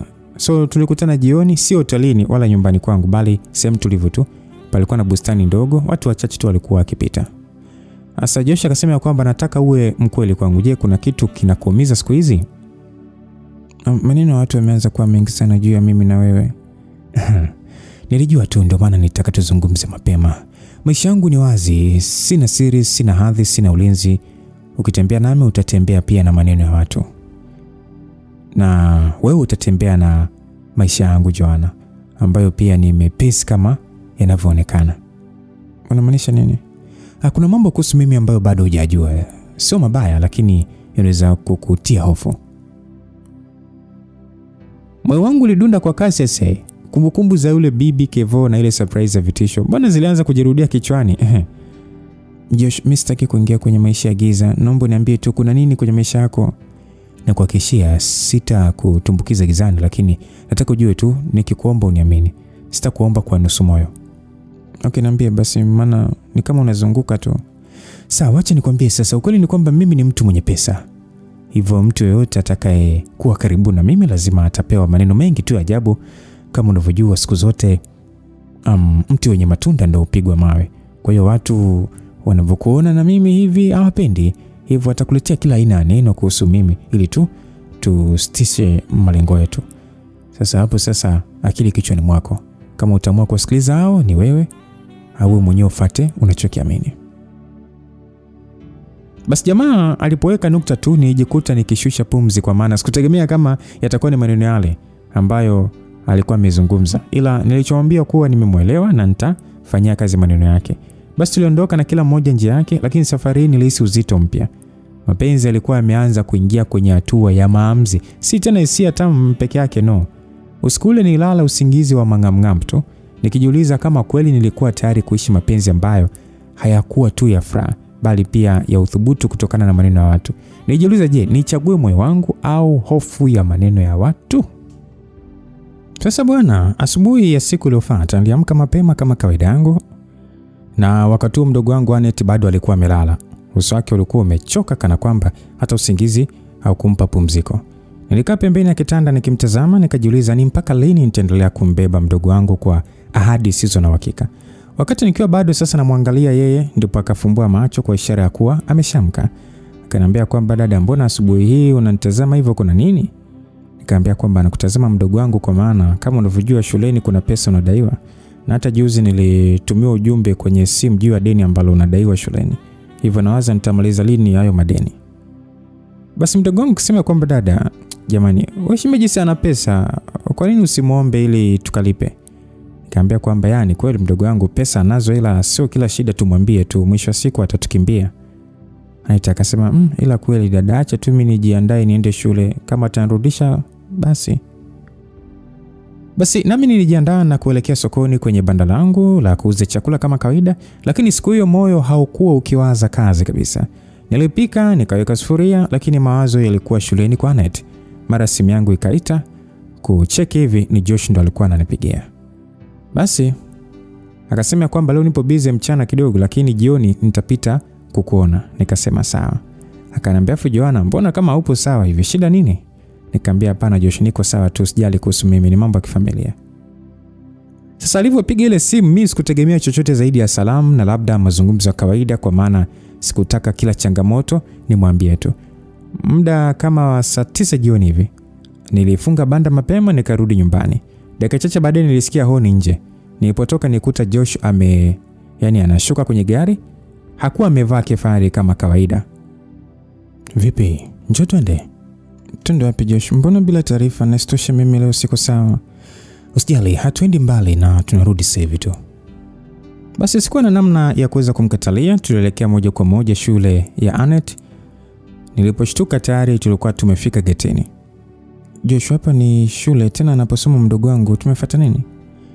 Najua, wewe tulia hapa. Kuna ndugu yangu anasoma huko, mnaenda mara moja. narudi, wewe nisubiri. Alishuka akiniacha mimi nikiwa na maswali lukuki kichwani. Nilikaa kwenye gari, moyo ukidunda kwa kasi. Baada ya dakika chache alitoka mle kwenye uzio wa shule na kuniambia kuwa sasa tunaweza kwenda nyumbani. Aliwasha gari na kuelekea nyumbani kwangu. Nimwangalia kwa mshangao zaidi ya maswali. Sasa tulipofika nyumbani hatukukaa sana. Nikamwona Anet kwa mbali akiwa anakuja mbio pale nilipo mimi.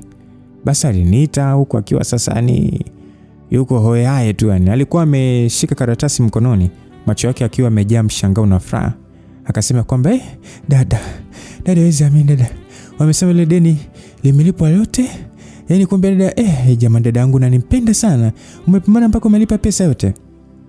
Alisema kwa sauti ya kutetemeka. Nilihisi miguu ikikosa nguvu.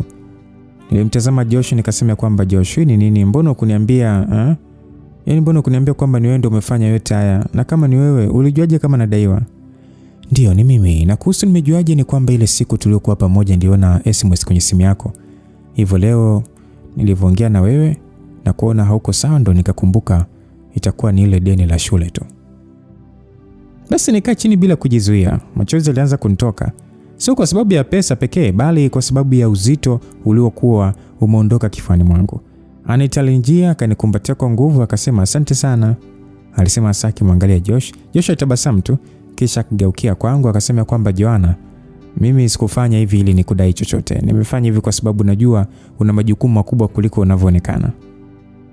Maneno hayo hayakuwa mengi lakini kitendo chake kilikuwa kikubwa kuliko maelezo yoyote. Hakuniomba chochote, hakunitaka nimhakikishie lolote. Alikaa kwa dakika chache akaniaga kisha kaondoka. Usiku ule nilikaa nikiwa macho muda mrefu. Sio kwa furaha tu bali kwa mawazo mazito. Nijiuliza, mwanaume anayefanya kitu kikubwa hivi bila masharti, je, ni wa kuamini au ndio mwanzo wa kitu nisichokijua? Huenda hata wewe mwenyewe binti unanisikiliza sasa hivi unapitia hicho. Kuna mtu anakujali sana alafu hajaweka masharti yote. Mimi nibaki najiuliza sana. Nilimtazama Anet akiwa amelala kwa amani, nikajua kuwa chochote kitakachokuja mbele tayari kulikuwa na mstari nimeshavuka.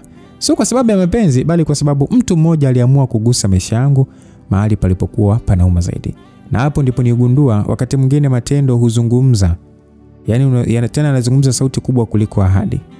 Basi jioni ya kesho yake Joshua alinichukua bila kuniambia tunakwenda wapi, kwani mpaka muda huo wala hata sikuwaza chochote kibaya juu ya Josh. Nilimwamini kwa asilimia zote kutokana na yote alionifanyia. Nilipanda gari lake nikiwa na maswali mengi kichwani, lakini sikuthubutu kumuuliza. Safari nzima nikaa kimya, nikitazama taa za barabarani zikibadilika rangi. Moyo wangu ulikuwa unadunda tu kwa kasi isiyoelezeka. Baada ya muda, gari lilitoka kwenye barabara kuu na kuingia eneo tulivu lenye majumba makubwa yaliyopambwa kwa taa za kifahari. Nilipoona geti kubwa likifunguliwa taratibu, macho yangu yalibaki yakiduaa tu. Joshua, hapa ni wapi? Nyumbani kwangu. Leo nimekuleta ili tu ushuhudie jinsi gani mimi nakupenda. Basi gari lilipoingia ndani, nilijikuta nikitazama jumba kubwa kuliko mawazo yangu yote. Lilikuwa na mwanga wa kuvutia, bustani iliyoandaliwa vizuri, maua yaliyopangwa kwa ustadi na njia ya mawe iliyong'aa kana kwamba ilikuwa ikisafishwa kila dakika. Nilishuka taratibu kwenye gari, miguu yangu ikitetemeka. Basi nijikuta nikinong'ona tu ya kwamba Mungu wangu, yaani mimi nani mpaka nifike hapa? Basi Joshua alifungua mlango mkubwa wa jumba hilo. Ndani kulikuwa na harufu nzuri ya manukato, sakafu ya kung'aa, picha za kifahari ukutani na samani zilizoonyesha wazi hapa yaani ni nyumba ya mtu ambaye si wa kawaida. Nilihisi kama nimeingia kwenye dunia isiyo ya kwangu. Lakini kabla hata sijapata muda wa kuendelea kushangaa, nikasikia sauti ya mwanamke ikitokea ndani huku ikisema kwamba Josh, umesharudi? Mbona umerudi mapema leo? Nigeuka haraka na kumuona mwanamke mrembo aliyevaa ngozi za kifahari. Alisimama mbele yangu. Macho yake yalitua kwangu kwanza, yakanichunguza kuanzia juu mpaka chini. Kimya kilitawala kwa sekunde chache nzito. Basi kwa sauti tulivu lakini kali aliuliza kwamba huu ni nani? Basi baada ya mwanamke kuuliza hivyo, Josh akusita akasema kwamba huyo wewe wala kuhusu na upasi kumjua ni nani. Maneno yale yalinifanya nipumue kwa nguvu. Mwanamke akacheka kwa dharau akasema kwamba Josh, unaleta wanawake wako hapa sasa hivi kweli? Josh akasema hapana. Naleta mwanamke nimchagua mimi na si wewe kunipangia maisha yangu. Nalihisi mapigo ya moyo akienda kasi sio kawaida. Mimi sikujua nisimame wapi na nifanye nini wala niseme nini. Nilikuwa kama mtu tu aliyesukumwa katikati ya dhoruba. Mwanamke akasogea karibu kidogo akasema kwamba na mimi je? Josh alimtazama moja kwa moja machoni, akasema kwamba wewe muda wako umeisha, chukua vitu vyako na uondoke hapa. Basi yule mwanamke akasema kwamba hivi unamaanisha nini Josh akasema anamaanisha sasa hivi kusanya kila kilichokuwa cha kwako na uondoke. Na sitaki kukuona tena nyumbani kwangu. Yaani sitaki kukuona tena ndani ya nyumba yangu, ndo ninachomaanisha. Basi kimya kikatawala tena bwana. Nilimwona yule mwanamke macho yake akionyesha hasira na maumivu kwa wakati mmoja. Kisha akageukia kwangu, akanitazama kwa macho makali, akasema kwamba wewe msichana, fikiria mara mbili kabla hujajiona kwamba umefika. Josh sio mwanamume wa kawaida. Mwanamke anayemfuata mara nyingi huondoka akiwa na majeraha, kama si ya mwili basi ya roho. Basi Josh akapaza sauti akasema imetosha, ondoka. Bila hiana wala drama, mwanamke akachukua begi lake, akapita pembeni yangu, lakini kabla hajafika mlangoni akasimama na kusema neno la mwisho kwamba ukiona siku moja unapotea usishangae, hapa ndipo kifo chako cha polepole ulichokifuata. Alongevo. Sasa mlango ulipofungwa miguu yangu ililegea ise. Nilikaa kwenye kiti cha karibu, nilihisi kama kichwa kizito hivi. Joshua akasogea karibu yangu akasema kwamba Joanna, naomba usiogope sawa? Yaani ulichokiona leo ni mwanzo wa ukweli wangu. Nilimwangalia macho yangu akiwa na mshangao na woga na hisia nzito. Yaani hapa nilipo sikuwahi hata kuota. Na yote haya niliyofanya leo ni kwa sababu nataka ujue una thamani kuliko yote aliyewahi kuvuka mlango huu. Basi nikaa kimya, moyo wangu ulikuwa ukipambana kati ya furaha na hofu. Nilijua kabisa kuanzia siku ile maisha yangu yalikuwa yameingia kwenye mkondo niliokuwa siuelewi kamilifu. Nafsi yangu ilijuta ikimwonea huruma yule mwanamke, na hata mimi mwenyewe nikihurumia nafsi yangu kutokana na maneno ya yule mwanamke. Sasa niliwaza nisimamie wapi, kwa Josh, yule bibi Kevo, au huyu mwanamke wa Josh? Na kwa nini wote waseme kitu iko tu? Na huo ubaya wake ni upi? Mbona mimi namuona ni mtu mzuri tu? Sasa mimi nilibakia mdogo kama Pelton. Nijiuliza, je, huu ni upendo kwangu au ni manyanyaso kwa mwanamke mwenzangu? Nibaki njia panda tu kwa kuwaza bila kupata jibu, na ndipo Joshua aliniambia niache mawazo, yale yameshatokea na yamepita. Sasa mimi ndiye nastahili kuishi pale. Upande mmoja wa nafsi yangu ulikuwa ukifurahi, lakini mwingine haukuwa na furaha, kwa maana niliwaza kama leo mwanamke mwenzangu amefukuzwa kama mwizi leo hii, itakuwaje zamu yangu ikifika? Niliwaza na kuona wacha nifanye jambo niweze kumfuatilia vizuri Josh. Yawezekana kuna mambo mengi siyajui kuhusu yeye. Josh, kwa nini umemfukuza mkeo kama vile mwizi? Achana na yule bwana. Nilikuwa naishi naye tu basi, maana mwanamke ana mikosi kibao. Unamaanisha nini? Ndio hivyo, elewa tu hivyo, na mikosi sana. Sasa mimi nishakupata wewe, kwa hiyo kuna haja gani tena kuendelea na yule? Sawa, lakini hapa ameongea maneno mazito ujue, hadi mimi nimeogopa. Kwa nini ni nani hasa? Unataka nini kwenye maisha yangu? Mimi ni Josh. Na ukisema unataka nini kwenye maisha yako sio kingine bali upendo wako tu. Yaani tuwe mke na mme. Yaani alijikuta akijibu kawaida tu, wakati mimi nimemuuliza maswali mazito ya kuhusu maisha, yeye anajibu kirahisi tu. Alianza kunitembeza kwenye lile jumba lake kila kona na kila sehemu, ama sehemu yote ambayo ni stahili mimi kuonesha alinionyesha. Aisee, hapa duniani kuna wengine wanaishi na kuna kina sisi ambao tunawasindikiza wenzetu. Yaani unaingia sehemu unabaki unajiuliza, hivi humu wanaoishi wanajua kweli kuhusu kufa? Yaani mtu unaingia chooni unatamani hata kuingia pekupeku, maana ukiingia na viatu unaona kama unachafua. Basi ndio kulivyokuwa kwenye ile jumba, maana kuita nyumba naona kama sio kweli. Yaani kama siitendei haki vile. Ujue kitu kilichokuwa kinanishangaza kutoka kwa Josh sio mwanaume yule ambaye alikuwa na tamaa kimwili kwangu. Ujue wanaume wengi wakipata nafasi kama ambayo nimempatia Josh, basi kitu cha kwanza kinakuwa ni kutaka kufanya mapenzi, kisha mambo mengine ndio endelee. Na ukitaka umkere mwanaume ni akuombe mchezo halafu uanze kumzungusha. Mbona hapo utapata kila aina ya neno. Lakini kwa Josh ilikuwa ni tofauti kabisa, kwani hakuwahi hata siku na moja kuongelea masuala ya faragha, japo tulikuwa wote kule hotelini na leo hii kwenye jumba lake, ila wala hata kuwaza masuala ya mipinduko, hapana. Jambo hilo pia liliniumiza kichwa kiasi. Yaani of course unajua kwa nini yani kwamba haombi, yani sawa kwamba inaweza kuonekana tabia, lakini kwa nini haombi? Yani kwa nini haniombi? Yaani kwa nini hata hajazungumzia yani au kuonyesha ishara tu kwamba kazidiwa? Kwa nini? ila sisi wanawake tuombwe kesi, tusipoombwa tunaanza kujiuliza mtu huyu mara mbili. Basi baada ya kukaa kwa muda kwa maongezi hapa na pale, aliamua kunirudisha nyumbani, ila ameniambia kuwa napaswa kuhama kule na mdogo wangu tuje kuishi pale rasmi. Kiukweli ilikuwa ni jambo la kunishangaza ujue. Yaani mambo niliyoona, yaani kwanza niliona kama mambo yanaenda haraka. Yaani mpaka mdao nikaa naogopa kwamba mimi ni nani, au ni mzuri sana kuliko wanawake wote ambao Joshua ameona, au kuna nini? Basi nilipofika nyumbani na kumhadithia mdogo wangu kwa yote aliyotokea kule pamoja na Joshua kuniambia tukaishi kule, alifurahi sana. Kwa alishaona wema ambao Joshua ametufanyia kila kukicha, hivyo hata kwenda kuishi kwake basi itakuwa ni jambo jema. Asubuhi yake, yani alfajiri, nilidamka kana kwamba yani kuna sehemu ambayo nilikuwa natakiwa niwahi bila kuchelewa hata dakika moja. Na of course mimi nilikuwa nataka tu niwahi kwenye biashara yangu. Kiukweli japo nilikuwa nikipata pesa, lakini ile biashara yangu sikuanza kuiacha hata siku moja. Unaweza mtegemea mtu alafu akakuacha sole ambayo ukabaki unashangaa tu. Sasa wakati nipo njia, yani nipo njiani ile naelekea kwenye safari yangu, ghafla nilisikia kwa nyuma ni kama mtu akiniita hivi. Na nilipogeuka sikuamini macho yangu, alikuwa ni ule bibi wa siku ile. Sasa nimsalimia nikasema, shikamoo bibi, umenishtua sana, sikutegemea mida kama hii kuitwa tena na wewe. Bibi akaitikia akasema, marahaba, ila unazungumzia sauti yangu kukushtua badala ushtuke na hatua zako za haraka za kukimbilia kifo. Nikasema kwamba kifo tena bibi, yani kivipi? Mbona kila mtu kwenye hii dunia atakufa? Bibi akasema ni kweli, lakini kifo ni ahadi ya Mungu, lakini wewe unakikimbilia kifo cha ahadi ya shetani.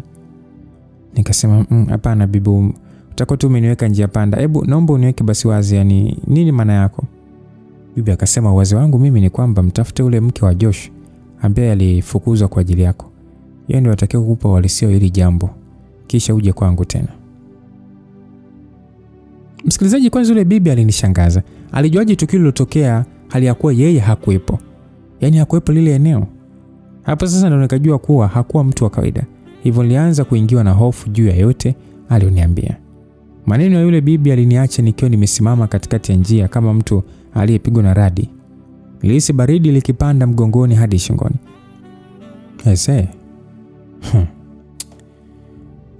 Kabla sijauliza swali jingine bwana, niligeuka tu kuona tayari alikuwa amepotea.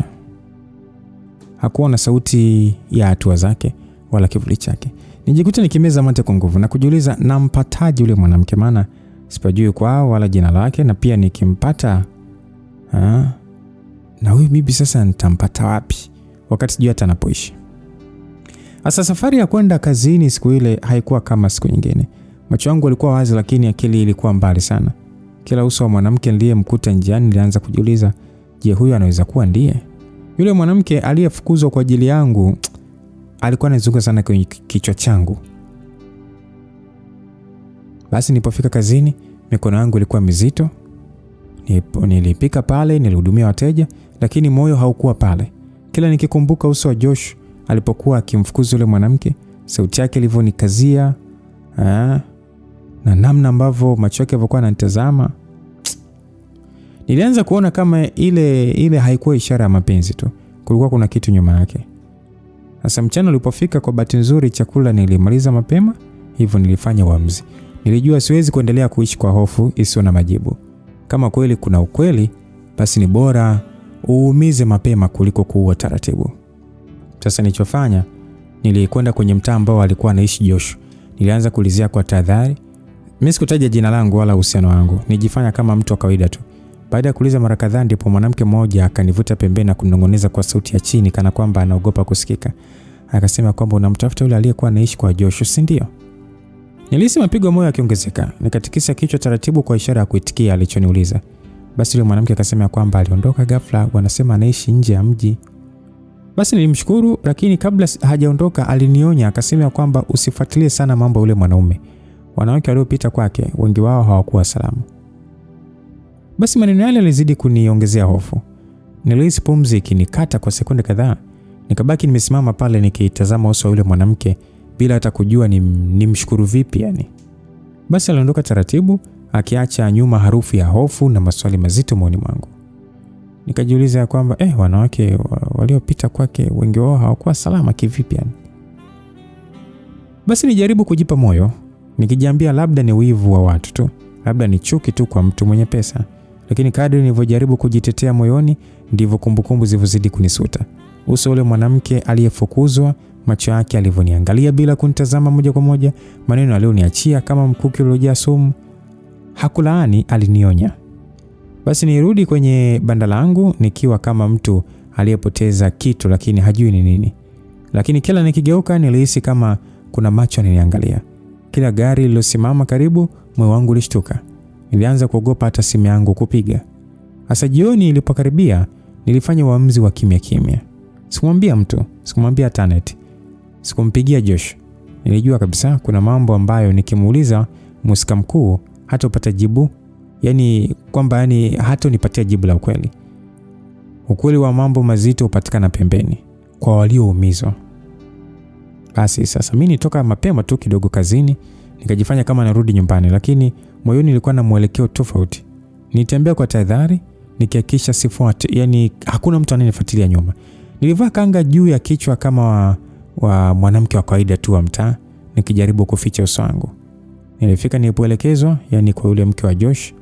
Nilianza kuulizia kwa tahadhari, nikitumia maneno yasiyoonyesha dhamira yangu halisi. Wengine walijifanya hawajui, wengine walipunguza sauti kana kwamba hata jina la Josh lilikuwa hatari kulitaja. Na hapo ndipo nilipoanza kuelewa uzito wa jambo nilokuwa nalifukuzia. Sasa hatimaye nilifanikiwa kupapata hapo ambapo mwanamke anaishi. Nisimama mbele ya mlango kwa muda mrefu bila kugonga. Mikono yangu ilikuwa inatetemeka, moyoni nilikuwa najiuliza, hivi nikigonga mlango maisha yangu yatakuwa yale yale tena au nitafungua mlango wa mateso yangu mwenyewe? Basi nipiga hodi kwa sauti ya chini, hakuna alijibu. Nipiga tena, safari hii kidogo nilipiga kwa uthubutu. Ndipo nikasikia sauti ya hatua taratibu. Mlango kafunguliwa, akatoka yule mwanamke. Kwa sauti ya tahadhari akauliza kwamba unataka nini? Nilimeza mate akasema, samahani, naomba niongee na wewe, jina langu ni Joanna. Akasema kwamba umefuata nini hapa? Wewe si ndio yule mwanamke uliyesababisha mimi kufukuzwa? Basi maneno yake yalinikata kama kisu moyoni.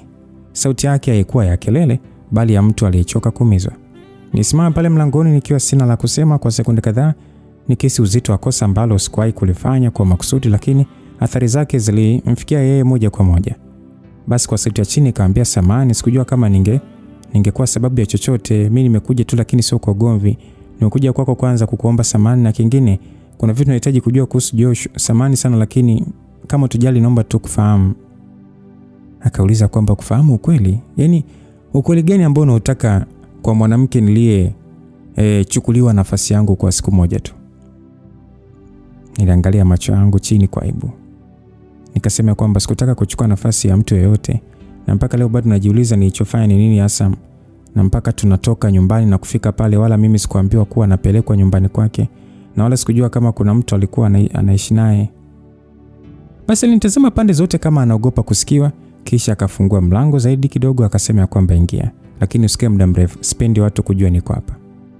Basi nilipoingia ndani tu, moyo wangu ulizidi kuwa na wasiwasi kwamba asije akanifanya kitu kibaya kwa kumuibia mpenzi wake. Ile nyumba haikuwa kama jumba la Josh. Ilikuwa ndogo tu, samani chache, ukuta wenye nyufa.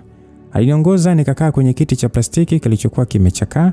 Yeye akakaa mkabala na mimi, na mdo sasa alikuwa ananitumbulia macho tu bila kupepesa. Akasema, unataka kujua nini? Nikasema kwamba nataka tu kujua Josh ni nani na kwa nini kila mtu ananionya kwamba nikaenee mbali.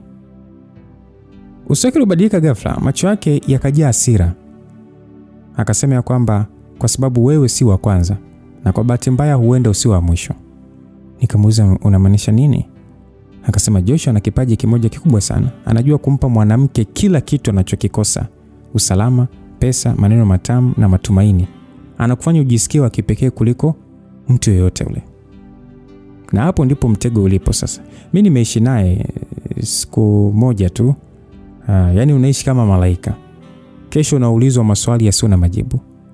Anapenda kudhibiti, sio kupenda. Akiona unaanza kuuliza maswali, anaanza kubadilika.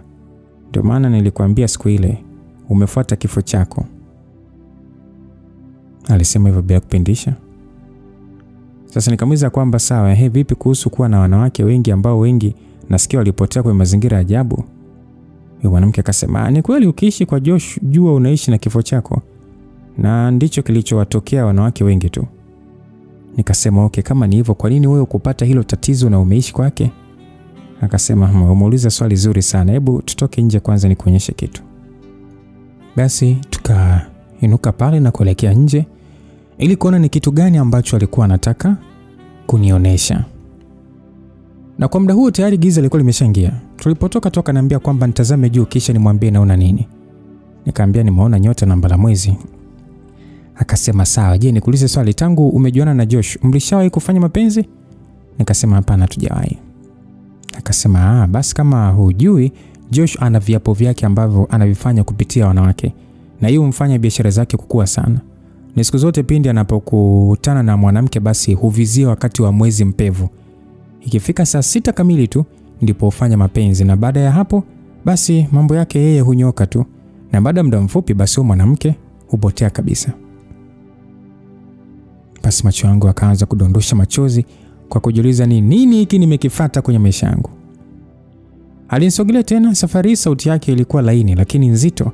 Akanambia kwamba kwa swali lako leo niuliza kwa nini mimi sijapata tatizo, ni kwa sababu nilijua maisha yake kabla ya yeye hajanijua vizuri. Kwa hiyo hata siku moja hakuwahi kufanya mapenzi na mimi usiku wa saa 6 kwenye mwezi mpevu. Na hivyo ikawa ni ngumu mimi kunifanya lolote ile. Na ndio sababu ya kukupata wewe. Na hata ulipokuja siku ile nilibaki kuonea huruma tu. Basi nikaa pale kimya, nikihisi kama dunia niliyokuwa nimeanza kuipenda ilikuwa inapasuka taratibu mbele yangu. Hakika maneno yalikuwa yana uzito usiobebeka hata kwa winchi. Kikweli mimi niliogopa sana na kuwaza kwa nini nilimwamini haraka vile Josh bila kujua maisha yake kwanza. Nilijiuliza na kukumbuka kwamba na ndio maana Josh alisema mke wake ni kama mkosi tu. Na hapo sasa nilipata jibu kamili kwamba alishindwa kumfanyia mambo yake, hivyo aliona sio mtu sahihi. Nikasema okay sawa dada, mimi nimekuelewa, kwa hiyo unanishauri nini cha kufanya?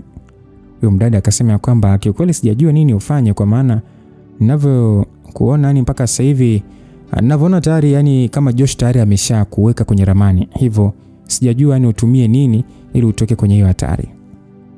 Nikasema kwamba kwani dada, je, nikiamua niachane naye tu na kukaa naye mbali itakuwaje? Akasema sio rahisi kama unavyodhani. Yaani inahitajika njia ambazo hata mimi sijui ni njia gani. Kwa maana mimi ni mizimu yangu tu ndio ilikuwa ikinilinda kwa kila hatua. Basi baada ya kumaliza kuongea, yule dada alivyomaliza kuongea tu nikakumbuka kuwa yule bibi aliniambia kuwa nikishaonana na mke wa Josh basi nirudi kwake. Lakini je, nampataje hali ya kuwa hata anapoishi sipajui? Kwa maana mara mbili zote nilikutana naye njiani tu. So ni mwage yule dada na kumshukuru kwa yote, kisha mimi nikaondoka zangu kuelekea nyumbani. Nilipofika nyumbani nilimkuta mdogo wangu akiwa ni mtu mwenye wasiwasi sana. Nikasema kwamba vipi, yani tumeshinda salama? Anita akasema salama dada, lakini nilikuwa na wasiwasi juu yako, mbona umechelewa sana kurudi? Nikamwambia ni kweli leo nimechelewa, kuna mambo kidogo yamenivuruga. Anita akasema mambo yamekuvuruga au ndo umepitia kwa shemeji langu la dunia? Kwanza niambie dada, tunahamia lini huko? Nikamwambia kuhamia wapi huko wewe, sina kabisa ile wazo. Na wewe ulifute kwenye akili yako sasa mdogo wangu, sitaki maswali mengine. Basi nimpatia onyo asije akarudia tena habari za Josh katika masikio yangu, kwa maana tayari alikuwa ni kama adui. Na hata kipindi Josh alipokuwa anapiga simu, nilibaki nikiangalia tu na nisijue hata nikipokea nitaongea nini na mtu ambaye anataka kunipoteza kwenye ulimwengu huo. Usiku mzima nilikuwa nikiwaza juu ya kwamba nitamuonaje yule bibi ili nimuelezee ambayo niliyapata kule kwa mke wa Josh. Basi asubuhi na mapema kama kawaida yangu nilitoka kuelekea kwenye biashara yangu, na bila kutegemea nikakutana na yule bibi tena, yani eneo ni lile lile. Nikasema jamani bibi, sitegemea kama nitakuona tena hapa. Bibi akasema nipo kwa ajili ya kukusaidia na ndio maana huwa nipo hapa haya maeneo kila ukipita. Niambie sasa, umepata picha halisi ya Josh, si ndio? Nikasema ndio bibi, nimeambiwa yote na hapa hata sielewi nafanyaje. Bibi akasema mimi nilikuwa nafahamu yote ila sikutaka tu kukwambia. Pengine usingenielewa ila nilitaka tu ukapate ushuhuda kwa mtu ambaye alikuwa akiishi naye ili upate picha halisi. Nikasema ni kweli bibi, sasa unanisaidiaje kutokana na hili jambo, maana nahisi kuchanganyikiwa. Bibi akasema jambo la wewe angalau la kushukuru ni kwamba mwezi mpevu bado haujafika. Na ndio ilikuwa mpango wake ili alale na wewe. Ndio maana siku zote hizo hakuwahi kutaka kufanya mapenzi na wewe.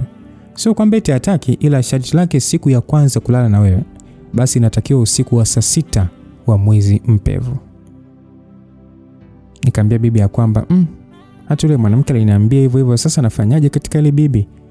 Bibi akasema mimi naweza kukusaidia, maana huwezi toka hivi hivi. Ile siku uliozimishwa kuna vitu alishakulisha. Hivyo ilibaki moja tu. Yaani ilibakia njia moja tu, wewe kulala naye. Na kitu sichokijua, kila mwanamke huwa ana masharti yake ya kukutana naye. Mfano wewe baada ya biashara zake kuyumba, akaambiwa anatakiwa apatikane mwanamke ambaye watafanana majina kwenye herufi za mwanzo. Na huyo ndio mwanamke ambaye atamrudisha kwenye chati yake kama zamani. So baada ya bibi kuongea hivyo, nilimsikiliza vizuri yule bibi na kumuelewa sana, kwani nakumbuka siku ile ya kwanza kabisa kuna maneno Josh aliyasema kwamba hakutegemea imekuwa rahisi vile, na hata nilipomuuliza anamaanisha nini alijifanya kubadilika, yani akabadilisha maneno. Kumbe ndio ilikuwa maana yake. Ama hakika nilikuwa kwenye mtihani mzito. Sasa nikamwambia bibi kwamba bibi, kwa nafanya nini sasa kuhusu ile jambo? Bibi akasema jambo la kufanya ni kwamba mpaka sasa hivi tunavyoongea ndani kwa Joshua kuna chungu ambacho ndipo kuna kivuli chako wewe na wanawake wengine. Hivyo jambo la kwanza unatakiwa ukipata hicho chungu, ila ubaya ni kwamba sijui amekiweka upande gani. Baada ya bibi kuongea hivyo, hapo sasa nibaki na mtihani kwa jumba kubwa kama lile, nitajua amekiweka wapi. Nikamwambia bibi kwamba sasa bibi, mimi nitakipataje? Hali ya kweli jumba ni kubwa sana. Bibi akasema hakuna namna, ni lazima ukipate kwa njia zote zile, na huo ndio utakuwa msaada wako wa kwanza. Nikasema sawa bibi, nikishakipata je, nikifanyaje hicho chungu? Bibi akasema ukishakipata tu, zoezi linalofuata ni kukivunja mbele yake, na utakiwa kukivunja ukiwa mkiwa ndani kwake. Nikasema kwa hiyo nikivunja hata akija mgawani kwangu? Akasema unatakiwa ufanye hivyo, ufanyie hilo eneo, na ndipo utachukua hicho chungu na kukivunja mbele yake. Naamini kuanzia hapo utakuwa umemwekea mkosi wa kutosha, yani mambo yake yote yatakuwa ovyo. Na hapo sasa hata kufuata tena, kwani utakuwa umemharibia mambo yake yote, na hata mwisho wake utakuwa mbaya, kwa maana yeye hutumia mapenzi kama kivuli tu ili kufanikisha mambo yake. Nikasema sawa bibi, nimekuelewa, nitafanya hivyo. Tena leo hata hiyo biashara sitafungua mpaka nipate hicho chungu.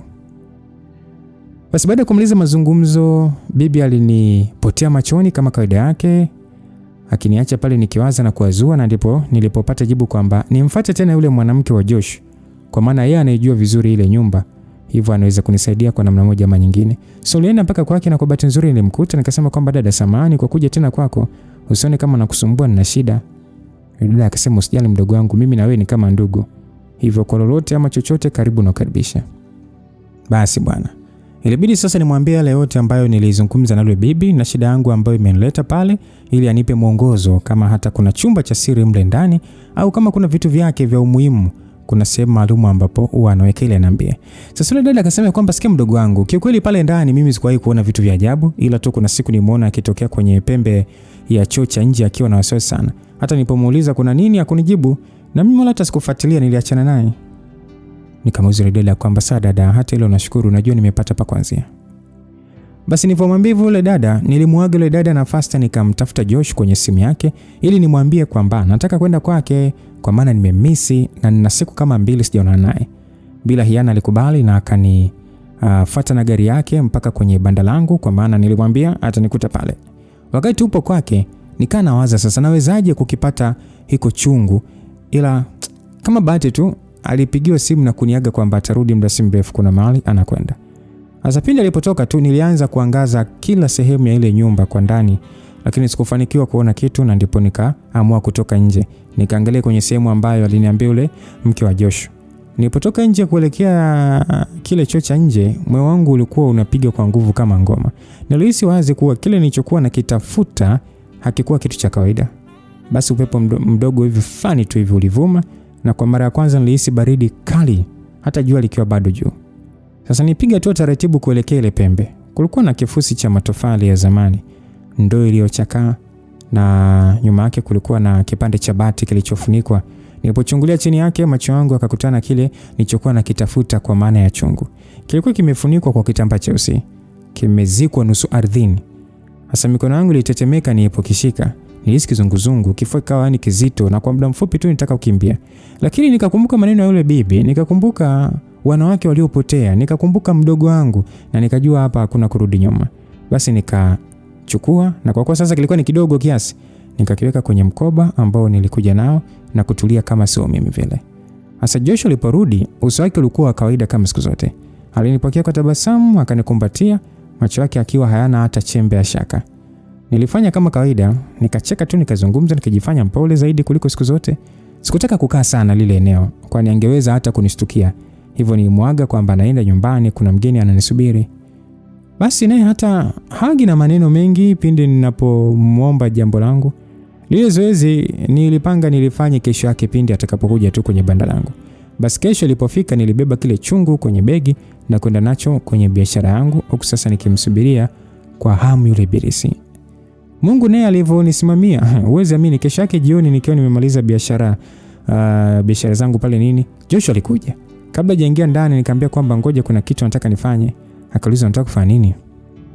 Basi bila kumjibu nichukua kile chungu ambacho nilikuwa nimekificha, nikakiinua juu mbele ya macho yake. Alijaa hofu kwa mara ya kwanza tangu nimjue. Nikamuuliza kwamba hiki ndicho kilichokuwa kinanishikilia, si ndio? Nilimuuliza. Alirudi nyuma hatua kadhaa. Uso wake ukabadilika kabisa, akasema kwamba usithubutu, lakini sikumsikiliza. Nilikipiga chini kwa nguvu zote, kikapasuka. Ndani yake kulikuwa kuna vitu vya ajabu, yani nywele, vipande vya nguo, majina yaliyoandikwa kwa damu iliyokauka, harufu kali. Afu kwanza yani ilisambayo harufu. Na Joshua alipiga yowe la maumivu kana kwamba amechomwa moto. Alianguka chini huku akiwa amejishika kichwa na alikuwa analia kama mtoto, akilalamika kwamba umenimaliza. Kwa nini umeamua kunifanyia hivi Joanna? Mbona mimi sikuwa na lengo baya kwako? Basi nilisimama pale nikimtazama. Bila huruma, nilijua tu kile kilichokuwa nishukia sasa kilikuwa kimevunjika. Watu walijaa kushangaa tukio lile. Joshua aliinuka akaondoka akiwa amechanganyikiwa. Sasa siku chache baadaye habari zilienea. Biashara za Joshua zilidorola ghafla, akaanza kuugua maradhi ya ajabu. Mwisho wake ulikuwa ni mbaya kama alivyotabiriwa. Mimi na mdogo wangu tulihama kabisa ule mtaa. Nilirejea kwenye maisha ya kawaida, nikafungua biashara yangu kwa nguvu mpya. Yule bibi sikuwahi kumuona tena, lakini nilijua kazi yake ilikuwa imekamilika. Ajitokeza tu kunisaidia, na hapo ndipo nilipojifunza somo kubwa. Upendo wa haraka, pesa nyingi na maneno matamu wakati mwingine sio baraka. Haimaanishi kwamba anayefanya hivi basi anakuwa kama Josh ama utamfikiria kama Josh. Hapana, tumia sana akili. Ila ndio maana nasema kwamba upendo wa haraka, pesa nyingi na maneno matamu wakati mwingine si baraka, ni kivuli tu. Na mimi nifanikiwa kutoka ndani ya kivuli hicho kabla hakijanimeza. Mtayarishaji ni Kiti Fefe, nilikusimulia hii simulizi.